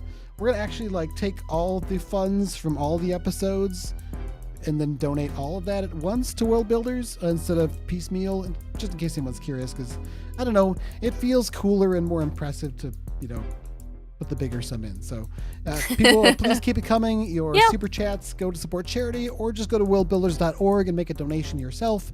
It doesn't have to come from us. We're just trying to support a good cause while we play a good game. Well, now with that, let's jump over to the break, and we'll be back in, let's say, 10 minutes. Cool. Sounds good. Okay. And we're back. Welcome back, everyone. All right. It feels good to have a Mechwarrior in a battlemech cockpit. Stuck in a mountain. I feel like if we hadn't had that happen, at least by the end of the second episode, it just wouldn't have been right calling ourselves a Mechwarrior campaigns. So yeah, as promised, we've got the mech action going here. Before we dive back in, I just wanted to go around and reintroduce everyone quick, and I'd like to ask to give everyone here a chance, everyone as they introduce them, our cast here, a chance to plug or promote something that you would like to talk about quick. So, Ava, would you like to start? Sure. I'm Ava Rogers. I play Finn, resident Mechwarrior technician, and Smartmouth. You can find me over on Twitter at that nerdy writer, where I talk about mostly writing, but also I'll occasionally plug the other streams that I'm on. Alternating Tuesdays for this one for at least the next 2 weeks, I think. We're almost finished with that one. And you can find me over on twitch.tv/LucasGVariety in a Dungeon World campaign this Thursday and every other Thursday for a while now, at least. Also over on Lucas G Variety, you can find me in the D&D campaign where we're playing the Sunless Citadel.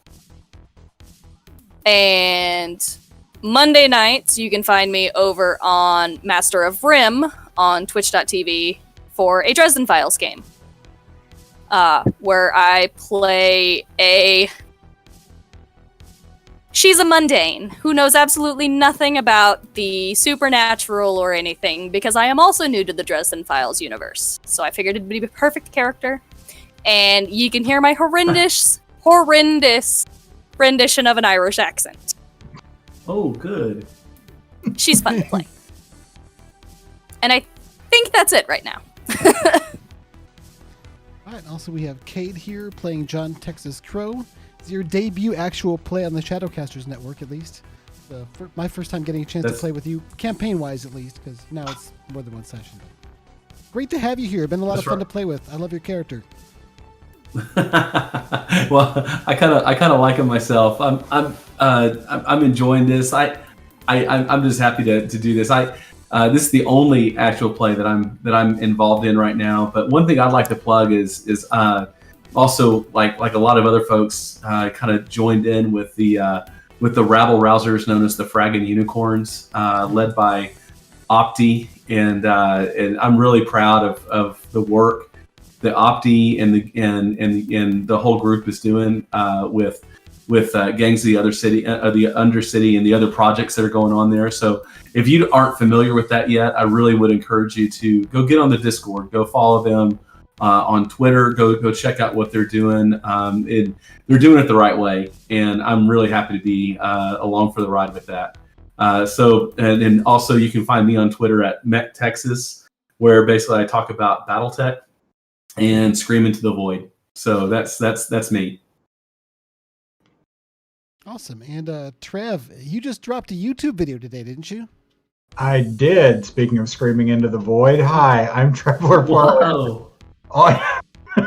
You can catch me on Twitter at TW And as Cliff just mentioned, I dropped a new video in my series, How Else We Roll. It's talking about alternative RPGs other than the 5th edition of the world's most well-advertised role-playing game.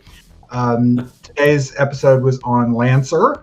Do not think me disloyal to my Mechwarrior playing, but yeah, it's about Lancer. I also am a regular on the Pink Mohawk Edition Actual Play Shadowrun podcast, and in 2021, you'll be able to hear me playing more Shadowrun over on the Dice Fiends podcast. That's me.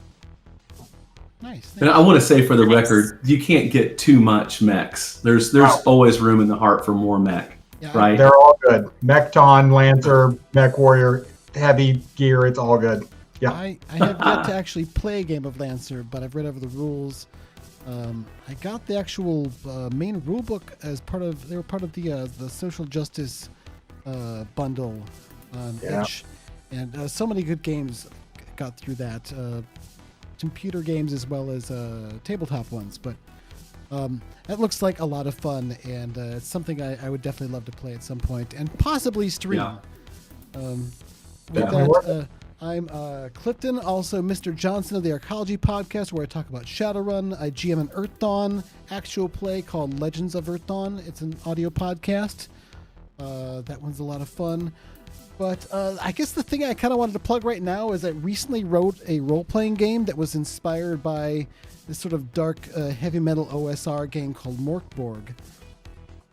And I just looked at it and thought this would be, I just got inspired to do a hack for it based on kind of the classic Doom video games. And overall, it's been a lot of fun to write up, and I have like a playtest version, so if anybody's interested in checking that out and helping me playtest or give me feedback, just hit me up through the Shadowcasters Network Discord or whatever means of communication you already have with me, if that's the case. And I will invite you to the playtest Discord for, the working title, which will probably be changed, is Doom of Mars. It's a old school revival style sci-fi dungeon crawler inspired by first-person shooters that is roguelite and GM-less.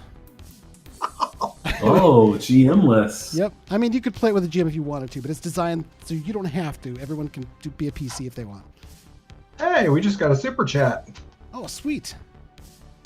Nice. Thank you very much. Oh, Waiju, also, that would be Kenji of the Arcology podcast, good friend of mine. Hey. Thanks so much. Good to Hey, see Waiju. you here. Let's get to the action then while we've got some time.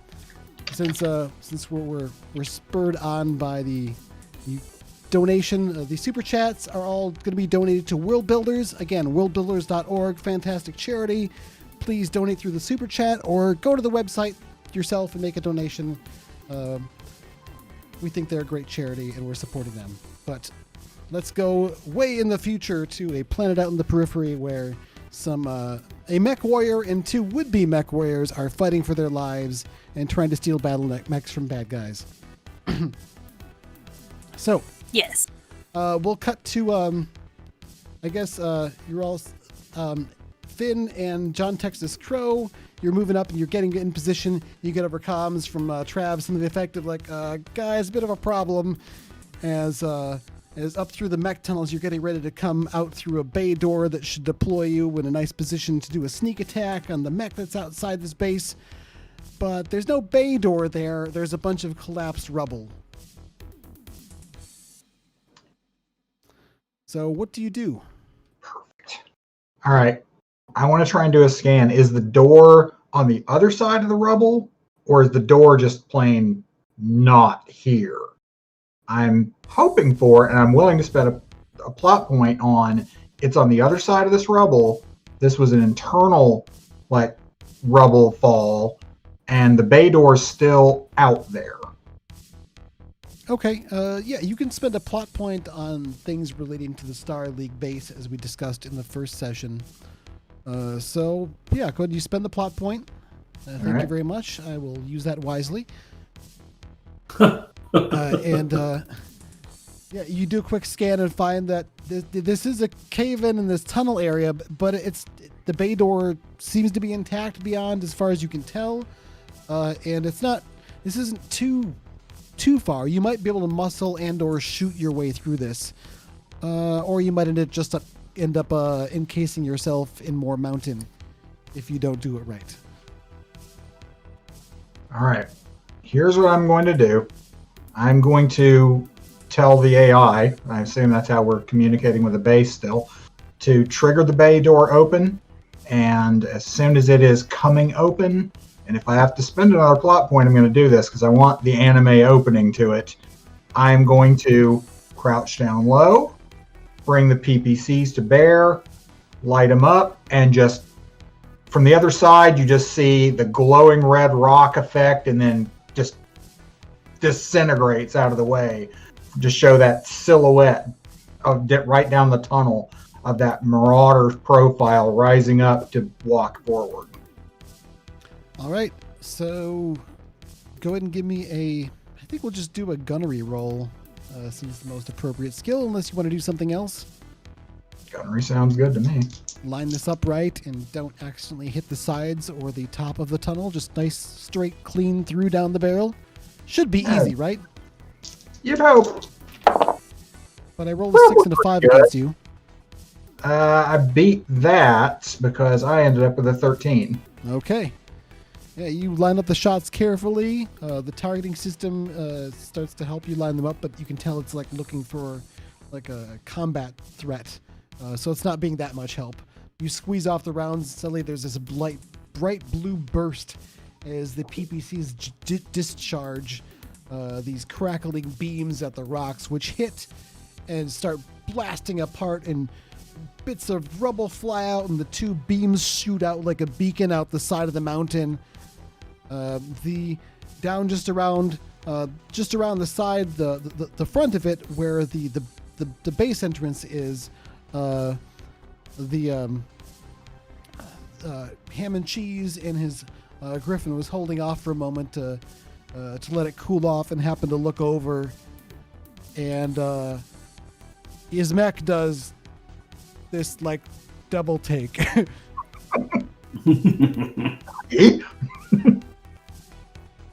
If a mech could have a sweat drop, it would be starting. Are we in a Mechwarrior anime now? Aren't we always in Because when you described that double take, I heard Nani in my head. Nani? I'm becoming a weeb. I'm sorry. The two of you down in the tunnel, where there's that door that was a secret door that was the back of the pirates' rec room area. You hear the AI's voice over your comms say, the mech has made it out the bay doors. Would you like me to open this door for you? Can you tell if there's anyone on the other side? Negative. Sensors are inactive. Of course. All right. Be ready, Texas. All Yes, right. please, It's open the John, door. Texas. Whatever. All right, so the door makes this sudden sound for a moment, and then slides open. Not as loudly as you might imagine for a big old big old door. But then there's like some sliding sounds and a couple of little crashing noises from the other side as something slides or gets knocked over. But then you see, there's 3 of these pirates who've like turned around. Like one of them's behind the bar, the other 2 are in front of the bar. They've all like turned around, guns in their hands, and they're looking down at you 2, just eyes wide, like, what? Did that wall just move? Well, I think this is where we roll for initiative and go for it. Yeah, I guess there's about the bartender, whose name is Tonus, calls out, "It's them! They're the ones what done it! It's their fault! Tonus. Shoot them!" You're a Vault genius, Dennis. information All right. So we'll I guess cut around to the action here. In a bit of a combat on both sides now. Ian Warden is picking up on sensors 3 different enemy contacts, 2 of which are Condor heavy hover tanks, and 1 of which is a Griffin medium mech. You are currently at long range to them. We're not going to go with the maps and the hexes at this point because it's just your mech against these other ones, and it'll be easy. I think for other ones, once if the other 2 of you survive and get your own mechs, we'll probably go to some hex things and let people see that. But we're just going to stick with you with mine for now. Have a little faith, Cliff. Yes, I do. I'm sure you'll be fine. It'll be fine. Mm-hmm. I mean, the security drone was pretty scary, and that hasn't killed you. Yeah, it was technology. I could fix that, or break it, as the case may be. Well, I'll leave it up to you players. Are we gonna go to the action in the base against the pirates with the bartender, or outside the mountain with the mech and tanks? Let's start inside the base, and then we can just go back and forth. Yeah. It's very, Okay. very cinematic. Ava or Finn or John Texas Crow, who's going first? I'm going to Be my guest. I've got the drop on the guys. So can I tell by looking if there's one that's armed differently than any of the others? Is there one that's an obvious better target? No, looking them over, they all seem like the run-of-the-mill foot soldier goons. They each have a pistol of some kind. One of them looks like a heavy slug thrower. The other 2 have laser pistols. Okay. I'm going to target one of the guys with the laser pistols, and I'm going to take a shot at him first. All right. Take your shot. So I've got firearms, right? Firearms plus reflexes. Yeah. So my small arm skill is I've got a 3 for reflexes and a 2 for small arms. So I rolled a 7 plus 5 for 12. All right, I got a 3 and a 2 with my bonus of 4. That's 9, so 12 is definitely going to exceed that. Okay. So you hit. How much damage does that do? That does 3 damage.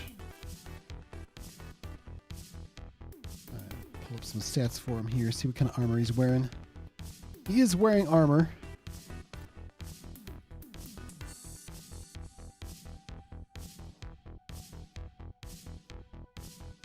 Okay, here we go. Actually, flak armor, but you have a laser pistol, don't you? Correct. So there's no damage reduction from that, but you zing him in the armor, it starts to kind of light up, and part of it bursts into flames a bit. He goes, "God, jeez." There's more where that came from. You want to quit now? All right, so Ava, what are you doing? Yeah, so Finn got a pump shotgun that's typically used for protection on the farm. And she kind of maybe took that for this outing. And sense. so she's gonna take a shot at because it's a flechette weapon, it can target two eligible targets within range. So both of the ones with the laser pistols. Okay. We're gonna see just how well her kind of ad hoc training went. She's not very well trained with small arms. 1 plus reflex of 3 is a +4 to my 2d6, but I rolled an 8, so that is 12. Okay, misses one of them, but hits the other. So the one that did not get hit by your friend happens to catch some flechette from your shotgun for how much damage? Oh, hold on. I misread that. It says you can split damage across 2 eligible targets within range. Yeah, so you split the damage between 2 targets, but in this case you hit one and missed the other. I made 2 separate rolls for their defenses. Okay. I rolled really well for one. Well, I suppose you could use edge or something if you wanted to. I got... Crap, what did I roll? It was a total of 13. Yeah, I've used my 1 edge. Okay. So I can't force you to re-roll that, sadly. Damage is 6. Alright, but he has Nani? flak armor, so it goes down by 2, so he only takes 4. So it blows off a chunk of his armor and knocks him back. The bartender ducks down to take cover. But then pops up a moment, not with his pistol in hand, but with a big old assault rifle. Oh. I'm spending a plot point to arm up the bartender a bit extra. And he is going to spray off a burst at John Texas Crow, so make a defense roll. That's 2d6 plus double your reflexes. So 10 plus 6, 16. Well, I got a 14, so it's close. You duck down as bullets go spraying past. None of them actually hit your fancy new outfit or your hat, though. So it's not as good a shot as that security drone. The other two guys go and duck for cover positions, and they're going to squeeze off laser beam shots at Ava. Finn. Finn, give me 2 defense rolls, 2d6 plus double your reflexes. 2d6 plus 6. I got 13 for the first one. That's way off. 12 for the second. The second just barely misses you with an 11, so you feel the heat of the laser beam that just barely misses you, and then it suddenly feels a lot cooler in that shoulder, part of your shoulder, as the suit responds. All right. After them having gone, outside, what are you doing in that big old fancy Marauder mech, Ian? I'm going to begin down the mountain towards the more... Were you kind of urban surrounded by this mountain? That you can see there's this sort of rough town that kind of trails off with some of its buildings in the general direction of the front of this base. But most of the town is a kilometer or 2 away. This is to call it a mountain is a bit generous. It's kind of this jutted out, bulbous, kind of ugly looking chunk of massive rock that sticks up out of the ground here, where it's mostly flat for a lot of kilometers to see other than the occasional rubble or ore pile. Do I have a line of sight on the condors and the griffin? Yeah, you started to kind of come down and angle around. You've got a little bit of the high ground on them. You're picking them up on sensors, identifying them as targets. The targeting computer is showing their armaments. The Griffin has a PPC and an LRM-10. The Condor heavy hover tanks each have 2 medium lasers and an AC-5, also a machine gun, and they can each carry additional cargo or troop complement. Those condors are going to be easier to take out, and they're actually, if they get up close, they're scarier than that Griffin to me. So I'm going to aim for one of them and open up with 2 PPCs and an AC-5. I'm at long range on them, I think you said? If you want, you could close the distance if you want as well. You do have movement. I will close to medium, but try and keep the high ground on them. All right, the tanks, they were stopped where they were, but they're not like in a parked, shut down position. They're hover tanks. Right. They're still fairly maneuverable, so they're probably going to try to get out of the way of that gunfire. They have movement of 4. What have you got for the Marauder? 2. Okay, so that's a -2 penalty for you to shoot because of the maneuverability difference. Yep. And it's a -2 for the range at medium. So, what are you firing first? 2 PPCs. And I rolled a 1 and a 2, so I've got a total of 7 on my defense roll. do I have an advantage due to the height? The high ground? Not really. You just have a clear shot. There's no cover in the way. Fair enough. We're not Jedi. Well, that's terrible because I rolled a total of 4. A Those total penalties of 4? Stack up a 1 and a 2 on the dice, and with -4 to my roll, yeah, only added a +1 Ouch. in my skill. So yeah, Well, damn. I only rolled a 1 and a 2 as well, but that gives me a total of 7. yep. So all right, well that's a miss, and the AC5. So the pilot gets the vehicle up and running, kind of moves back. You can see the PVC beams moving through the air towards them. They're fast, but you can see them moving. They're not like an instant beam, so they're able to kind of hit the throttle, and the thing sort of bucks up and moves back just out of the way as the PPC's shots hit and ground into the ground right where the Condor just was. Little arcs of electricity scattering across the ground as the energy dissipates. Unfortunately, harmlessly, except to your heat on your mech, which suddenly spikes. And then the AC-5 lines up and fires a few heavy rounds, or moderate rounds. Yep.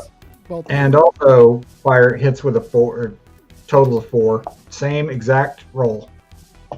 Oh no. wait, are you doing Oh, no. gunnery plus reflexes, and then plus the roll? Yep. My gunnery is 3. My reflexes is 2. That would give me a 5, but I'm at -4 Okay. for the yeah. range plus movement disparity. And Yeah, unfortunately, this thing's moving too fast, and when you fire a shot, there's like a puff of dust and debris, and you're like, oh, good, and then jump, you see him maneuvering around on the other side of it, completely untouched. damn it. At that point, that hover tank goes. It maneuvers like around and to the side. It seems like it's trying to put some of that mountain in between it and the thing that just tried to kill it. So you might not have damaged it, but you certainly freaked out whoever's driving the thing. The other one sort of slows and starts to move to follow, but then you see like the Griffin visibly shake its fist, and kind of imagining what the person might be saying over comms, and it starts to turn around a bit, and you can see the AC-5 aiming up to track you, and it fires off several rounds in your direction. Go ahead and give me a piloting plus reflexes with no penalties this time to defend against the shot. And this is medium range. Actually, their maneuverability cancels out their range penalty. Oh, Yeah, but I rolled got a snake eyes. Oh, I rolled snake eyes. So instead, like it's like the person is panicking is probably like never fought against a mech before, right? They're just used to beating up and pointing their guns at civilians who aren't, who are trying to hold out on them. Yep. So yeah, unfortunately for you, the AC-5 slams into the side of the Griffin. Go ahead and give me a location roll. That's 2d6. All right. Snake eyes. 1 and a 1. Uh-oh. Crap, I don't have the chart in front of me. Is that a headshot? 2 is No. It's a torso with a it's a torso. It's a torso shot, but with a chance of a crit. Oh, like old school battlemech. Nice, that is cool. So yeah, go ahead. Critical. So it does 2 damage to his center torso armor, which just a chunk of it goes flying off the side. You can see him kind of stagger a bit as he's surprised, and then roll. Let's see, what do we roll for criticals on this now. Yeah, It's, roll 2d6, and on an 8+, it's a critical. Okay. Go ahead. I'll roll it. 9, 5 and 4. Yes. Okay, all right. Now roll a d6 to determine what the critical is. 2. Primary weapon in the torso is destroyed. So it hits that side where that missile launcher pod is, and like something in the internal structure must have broken loose, or some maintenance went. Then you see this like cylindrical missile pod kind of fall off toward the front and like smacks into the torso. Not enough to damage it a little bit, but it's dangling down there off of some cables. And he just sort of looks down at it, and then that tank speeds away to follow its companion. And Maintenance on this thing. the Griffin spends a bunch of like its right arm is like, it looks like it's holding a gun, but its hand is actually mostly kind of like attached to it. So it's trying to like move that arm around, but the LRM pod is in the way and it's busted. So it reaches over and just kind of rips it free with his left hand, hangs onto it, and then just whips over and points that PPC right at your mech. You could just tell this mech is emoting so much emotion in all of his gestures. You can just tell he's having a very bad day, but he's trying to make sure that you do as well. So taking a shot at medium range, he's got a movement of 3 versus your 2, so he's got a bonus of 1. All right, so here we go. Taking my shot at a -1, and you make a reflexes plus piloting for defense. Yep, I've got an 11. Okay, I've got an 11 as well, which hits go to the attacker. Yep. So that PPC does hit your mech in location 6. Just That beautiful mech. straight up Torso. in the torso, slams into it, bucking it back. The energy sort of dissipates across some of the armor systems, but also there's an immense amount of heat and energy transfer. And you get some warning lights flare, and it's a little tough to take a moment to kind of catch your balance again on this thing, but not too tough because it's got a nice low center of gravity. But you take 4 points of damage to the torso. Ouch. And yeah, he doesn't get to fire his LRMs, I'm afraid. That was awesome. That was so cool. Like, I love it when the dice tell a story like that. Like, we couldn't have planned that. Like, I started to narrate, yeah, one of them's moving away because they're scared. The other one's like, kind of, but like, nope, they're going to follow their orders. And then they botch the shot and hit their commander and take off a key weapon. That was just beautiful. Just... They had better hope that you win. Those tank drivers. Really? They're on your side now, but they're not going to help. Yeah, they're just going to get on out our of the way. side. They're rooting for you.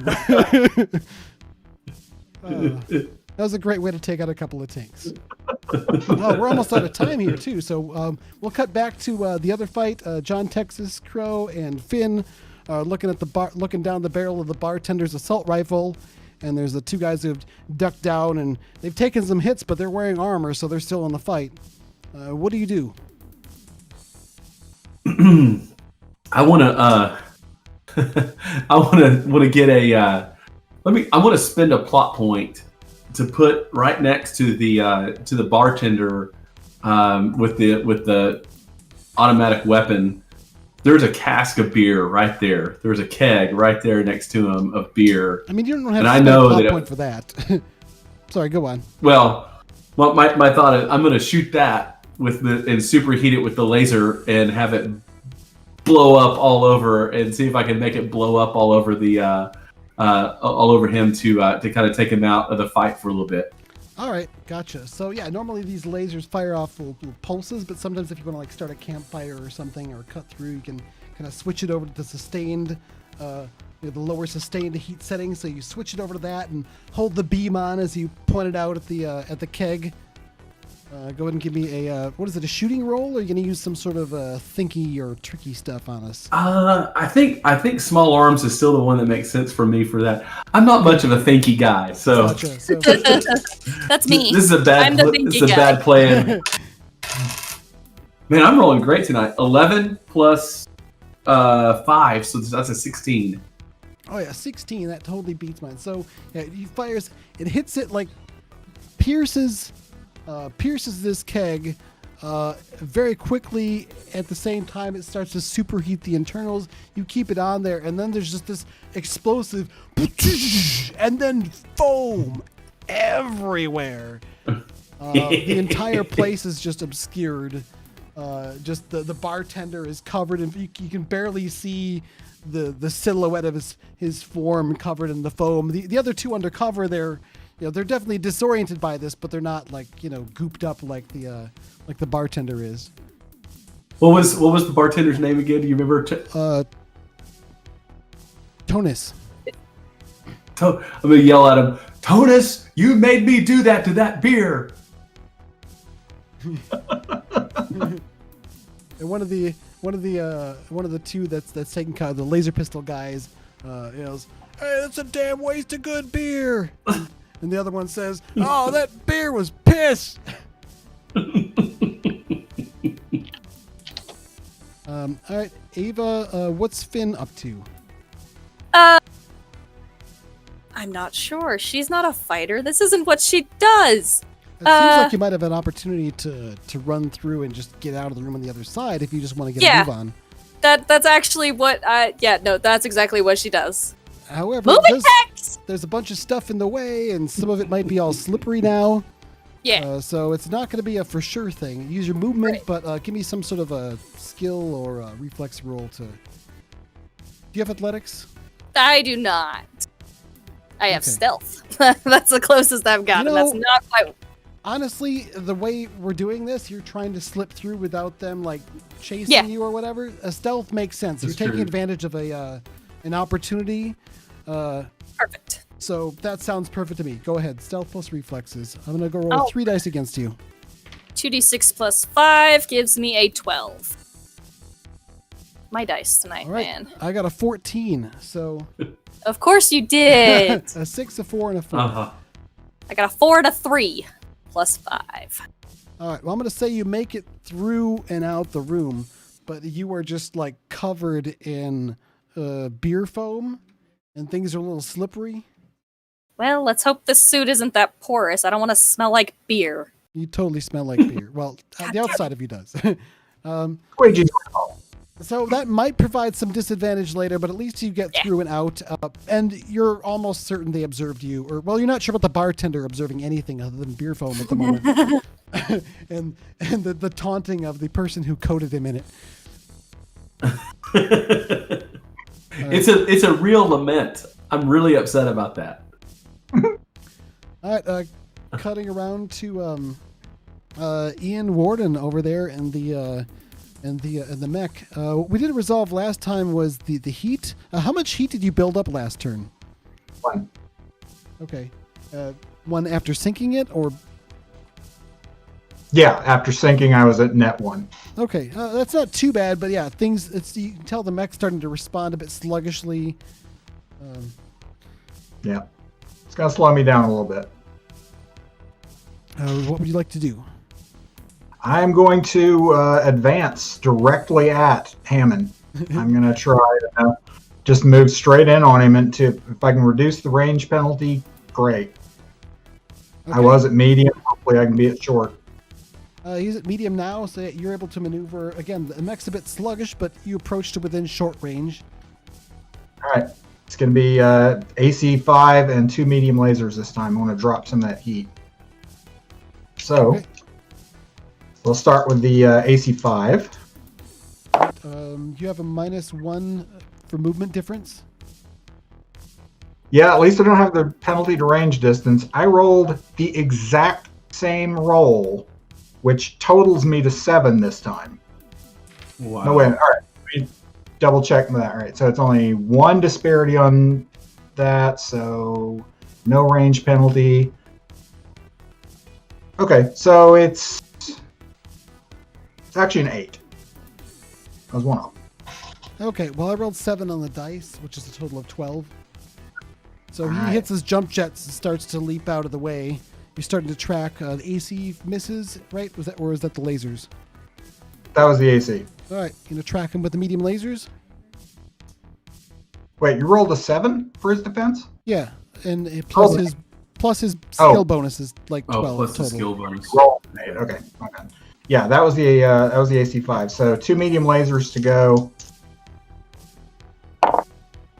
That's a better roll at least. Let's see. That's going to be 11. I got a 5 and a 1, which is also a total of 11. So you hit. What's the damage and roll location? 4 damage to the 5 and a 3 is an 8. That's the torso. Okay, the torso was already damaged, so this carves away more of the armor off the front. You can see one of those lasers penetrates further in. Go ahead and roll 2d6 and see if you get a crit. 5 and a 5. Yep. Oh yeah. All right, roll a d6 to see what crits. Can't be that LRM again. How about a 4? A 4. The gyro is damaged. -2 penalty to piloting test, and the second hit renders the mech unable to spend movement. The gyro is this thing that helps you balance. This is the balance system built into the mech itself. So, yeah, that starts. You hit him with that, and you see like his jump starts to spiral a bit. He tries to track you and squeeze off another shot with a PBC. Make a defense roll. All right. Better. That's going to be a 13. Sorry, that's going to be actually a 12 for me because of the speed disparity. Yeah, you're able to kind of shift your mech over to the side a little bit as the PPC blast fires a little bit wide and scatters, starts a little brush fire from some dry bushes on the ground nearby. But then you see him start to, he's having trouble with his balance as he's jumping. You're not quite sure what that maneuver was, but you think you damaged his internals. And yeah, he's got to make a piloting roll to stick the landing. I'm going to roll dice against him first.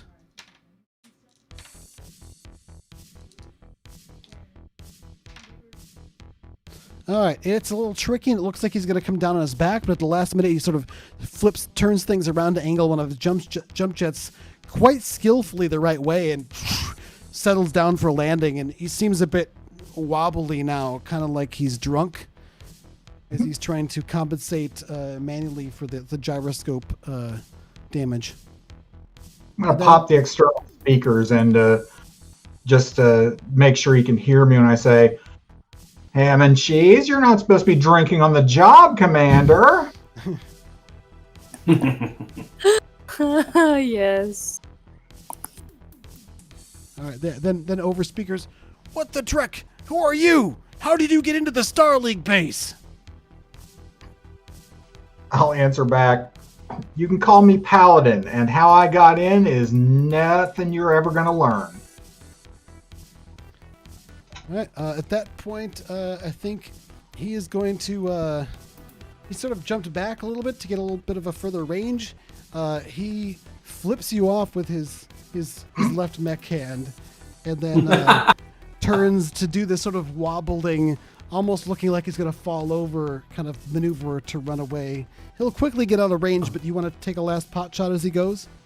I would. I'd like to fire both PPCs at him. I would have dropped to 0 heat on that round, so... All right, this will be a long-range shot, and you're at -1 for maneuverability differences. So... Am I still at maneuverability penalty with him? If my heat dissipated? I wasn't counting any heat problems with you. He's got a maneuverability of 3, and I think you have 2 normally. I do have 2 normally, yeah. So maybe it should have been worse for you before, but either way. Well, all right. I mean, I'm not going to go retcon anything. It's fine. Well, all right. So that's a 7. If I'm at long range, it's actually just going to be a 7. Because it's going to, with the disparity in our maneuverabilities, it's going to take my whole bonus away. Yeah, he's able to maneuver and compensate his trajectory, so the lead that you tracked with the PPC shots isn't quite where he is when they hit. So it was a long shot, but it misses, and he again fires off his jump jets and goes out of sight. Probably should have fired the AC too, but oh well. And it looks like those tanks are not coming back either, but they might not be going the same direction as Ham and Cheese. It seems like you've driven off the pirate force here. Down inside the base, though, let's see, John Texas Crow, what are you doing? You're still in the bar with the foam and the pirates.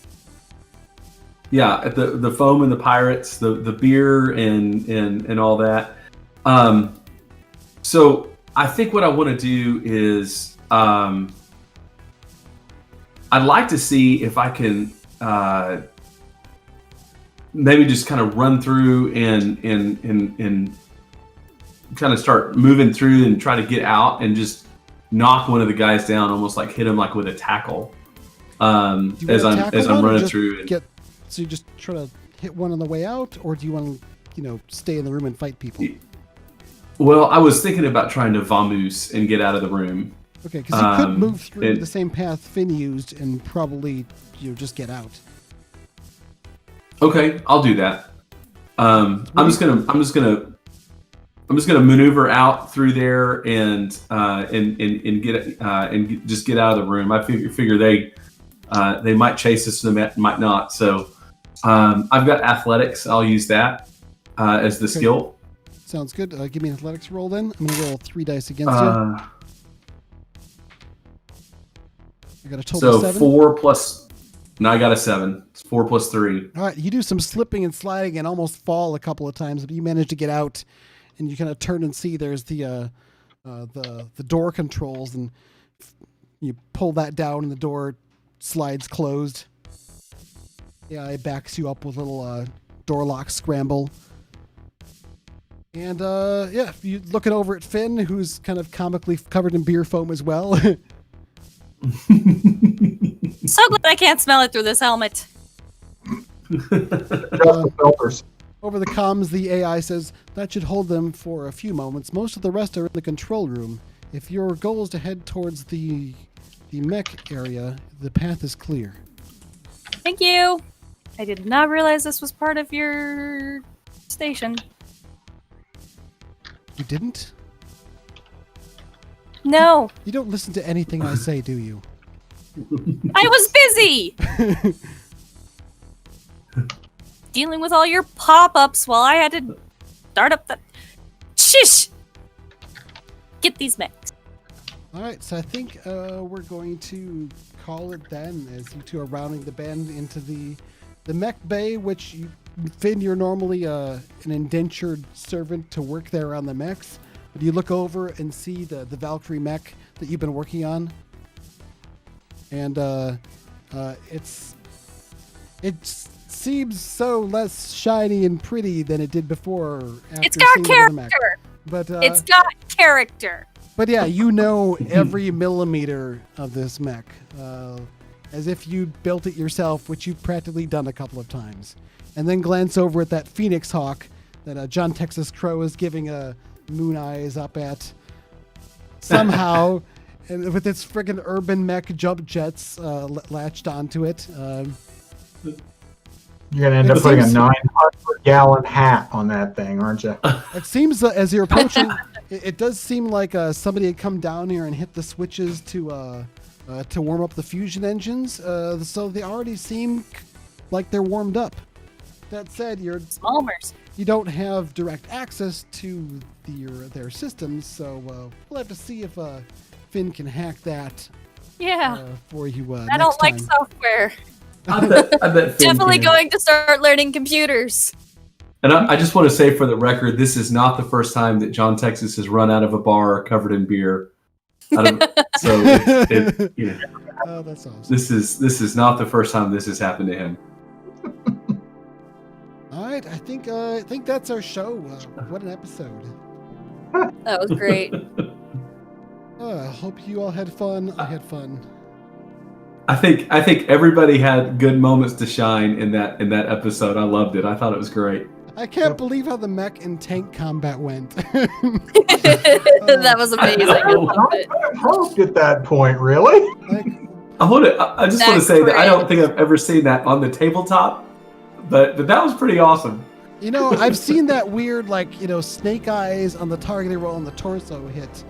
Do some nasty shots, surprising shots from time to time. But yeah, just way that botch went and doing so much damage. Oh my gosh! And the way it role played. That was great. For the tanks having kind of low morale for having been shot at by the big scary mech they didn't know existed. Good times. And I'm gonna think about Finn running up to a murder bot, and the first thought being, I'm gonna disassemble that thing while it's shooting wildly. What else is a technician gonna do? That was pretty awesome. Most of them take cover and let the soldiers take care of it. But yeah, you didn't have that. My ballistic. She has like 2 ballistic, like small arms. That's what she's got, and that is not gonna do. That's not gonna do anything against that. I'm gonna take off its arms so that it can't shoot at me anymore. That's something I like about systems like this in Shadow and Anarchy, where you kind of have the wiggle room to do those crazy things without having to worry about it making fitting all the numbers perfectly. So it was a creative thing that made narrative sense, and you had the dice to back it up. And I love that it took you a couple of tries. It was really, really kind of Stupid fun. ancient piece of junk. I love how you're saying Finn's not a fighter. First thing Finn does when she sees a big combat robot, cost of maintenance. Well, I wanted to take off both arms and then to like do what I could, learn how to program it, and then I could have a pet. An armless security drone. We've got 3 more of them for you to choose from. I know. You can paint one however you want. Take them apart and learn how they work. Assuming we win the base. Key. Yeah, you don't exactly have the base quite locked Yeah. down, but considering Not 2 yet. of you are about to probably strap into battlemechs on the inside as well, it may be a relatively simple matter to scatter them or do whatever. But I'm curious to see how you're going to handle the situation with the pirates afterwards. And I like that. I love having a scene where like the main bad guy leader gets away afterwards. Curses! Oh, that was Just stumbling and Right. like wobbling, getting away. Yeah. Such an ignominious defeat. Team Rocket has the Team Rocket ending. Right. That's great. Hey, thanks a bunch. That was fun. Let's yeah, take a this is look. great. Let's see here. Take a look at the chat here. It's been a little bit. All right, scrolling back. Again, thanks for sticking around with us, Kevin. It's been nice to have you joining us. Randall here talking about burning dice. Yeah, there were some of those moments today. But I think overall the randomness worked in your team's favor. Yeah, I rolled. Yeah. I rolled awesome. Kevin said, I think you guys are making good use of Mechwarrior Destiny's flexibility. Thank you very much. I've been having fun with this as well. This is not my first rodeo with the Q system. I've been playing a lot of Shadowrun Anarchy, and I played a little bit of Valiant, which is a lot of fun, and some Cosmic Patrol. So I think I've tried all the Q systems that have been made so far, and I really enjoy them all. I gotta say, I'd really love to play Valiant again sometime. Playing that with the superheroes thing was really interesting and fun. But yeah, it seems to work pretty well, I think, for Battletech and Mechwarrior. We had our first mech combat, and I think it played out in a way that, like, it could have happened that way if we were playing regular Battletech. It made things a little faster and more, fewer things to keep track of, I guess, but I thought it was a pretty good analog to go quickly. What did you think, Trav, as the Mechwarrior to pilot in combat here? It's definitely a lot faster. A lot of the fiddly, crunchy parts of the tactical level combat of BattleTech are just abstracted. You are like, roll to hit, they defend. Roll to see where you hit. Roll to see if you get a crit. And you're done. I mean, track a little heat, track a little motion, but I actually kind of like the idea where you're just sort of tracking the ranges to targets rather than necessarily dealing with directly that hex combat maneuvering. I like them both, but this suits what we're trying to do. Mm-hmm. I really like how it does the comparative movement. instead of having to track, I've moved so far, and now there's this modifier against me. Each different mech or vehicle has a movement stat, which is how many spaces or ranges you can move. But also, when you're fighting each other, whichever one has the advantage of movement is ultimately the more maneuverable vehicle, and the difference is a penalty or bonus to the attack roll against them. So that's why you're having a bit of a hard time shooting those tanks, because they're actually pretty quick and maneuverable. But you're a lot closer in maneuverability with the Griffin. Yep. I was also a lot physically closer by the time I was taking on the Griffin, so took care of that range penalty. So yeah, I'm looking forward to stretching our legs with the mechs sometime down the road with like actually using a bit of a hex map, though it's going to be a simplified one, and having some lance on lance or something action. But this was a good way to stretch our legs and try it out, and I had fun with it. So the two of you who didn't get in a mech, do you still feel like you got to do a bunch of cool stuff and have fun, even though it wasn't stompy robot fun? Oh yeah. Oh yeah. I mean, this is my first foray with mechs of any kind, so like I'm used to not being in big stompy this is my first anything to do with mechs. Except maybe a couple episodes of like Gundam years ago. Yeah, and I think one of the keys to playing this game is building characters that do well, that have some kind of role other than just driving the stompy mech, because that's not this game. If that's all you want to do, you got Alpha Strike or BattleTech or something to hit the tabletop with, but this is a different kind of thing. And so, just having the characters be able to shine inside or outside, there's just fun. There's fun things to do all over the place. So I am excited about being able to get in a stompy mech though. So that'll be fun. I'm in a very squishy mech. Yeah, you're going to be the light mech pilot with the Valkyrie, right? Locust. Oh, I think was okay. the one. Locust. Yeah, I went with Locust the quick earlier. one. I thought you were going to go with the Valkyrie after, but yeah. No, Locust I liked the Locust. But one of the cool things in this game is you've got the option with plot points to reduce a solid hit to a glancing blow. So I think I'll be making use of that. that's going to be one of the keys, I think, to survival as a light pilot. Yeah. I mean, the default of a head hit is that it's a glancing blow. You actually have to spend a plot point to make it a full hit. Yep.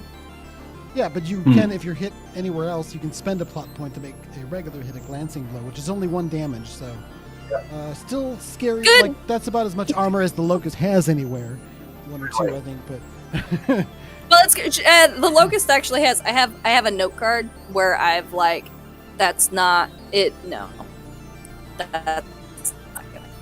But I've got the armor and then like I said. But I've got my cheat sheet. It's got 3 armor on most locations except the arms. The arms have 1. So Randall says he's glad we're continuing the series. Thank you for that. And was saying combat in Mechwarrior Destiny seems almost a decent compromise between Total Warfare, which is full crunchy BattleTech, and EOS, which I think is Alpha Strike, which is the more rules-light version of the miniatures game. I think my observation is this seems less of in between Alpha Strike and Total Warfare, and even further towards the simplicity side than Alpha Strike has gone. Though I've really only played Alpha Strike a little bit at one of the demo tables at a convention back when such things were part of the world. Yeah. We'll get there. And maybe we'll be again one of these days. Yeah, well, someday. Probably not too terribly long. Maybe there'll even be some in 2021. I love it. I hope it will be safe for there to be some in 2021. But we'll see. We'll see. Yep. Fingers crossed. Yeah. I think with that, we'll wrap things up. Just once again with a reminder that this is a charity stream, so we'd like to draw attention to the charity of World Builders, who is a geek-driven charity that helps a bunch of other charities throughout the world, helping people in poverty situations And they really, the money that goes to World Builders really does go to help the people that it's meant to go to. So, so it's a really great charity. We love to support it. So in our future streams, please consider doing the super chat thing. We had a couple today from Palmer and Waiju. Thank you so much for that. We're going to put that all in the pile and send it over to World Builders at the end of this 6 to 8 episode series, of which this has been episode 2. But you are also welcome to just go to worldbuilders.org and make a donation there, which would be great. With that, thanks so much to all of you for hanging out with us and joining us, to all of you out there on the internet watching this on YouTube after the fact. Thanks so much for watching, and I hope you're able to join us for some of the live shows as well. Our next one is going to be, not next week, right? Right. But 2 weeks from today, same time, Tuesday, 8 to 10 p.m. Central, 9 to 10 Eastern. And we hang out for up to half an hour afterwards to chat about things, or if the session goes a little bit late. Same bat time, same bat channel. I'm so professional at doing an outro. I should have written something down or thought this through. Well, oh yes, like, subscribe. There's a bell somewhere. If you can find it, click on it. You'll get the notifications. Maybe. So if, like Palmer mentioned earlier, he had forgotten about the show tonight and meant to check it out, and because he got the notification in time, he was reminded. So if you would like reminders to make sure that you get those notifications, hit that bell. Also, the likes and subscribes help out with all the YouTube algorithms. I don't really know how any of it works. We're here to play games and help raise money for World Builders. So thank you all of you for joining us, and thank you to my players and cast members for joining me as well. Any last words from any of you? I mean, for tonight, to the stream. I'm past the point where I can kill your characters for today, so. Follow Shadowcasters Network on Twitter to also have another place to be notified about the shows on the channel. Oh yeah, and there's the Shadowcasters Network Discord, which is just chill and friendly, and you can post questions there that we'll answer in our weekly live variety show, in which we play the stupid game, which is fun and crazy. A channel on there for this show. So, comment from Randall. Came for the Battletech, stayed for the Keytar. Oh yeah, Keytar just hanging out there. I don't really play it that often because I mean, I've got another keyboard that's like right down here in front of me that's a lot easier to use for general composing. But I really just ought to strap on the Keytar more often these days. Maybe I'll have to do that sometime before the show's over. Awesome. I have a hard time figuring how to route the audio through the streaming stuff since it has to go through music software. The Keytar is actually a MIDI controller and doesn't have sounds of its own. But anyway, sorry, you get me talking about music gear and I just get started. Let's all say goodnight. Again, thanks so much to everybody. Had a great time. See you in 2 weeks. Yeah. All right. Good night. Thanks a bunch. Catch you later, guys.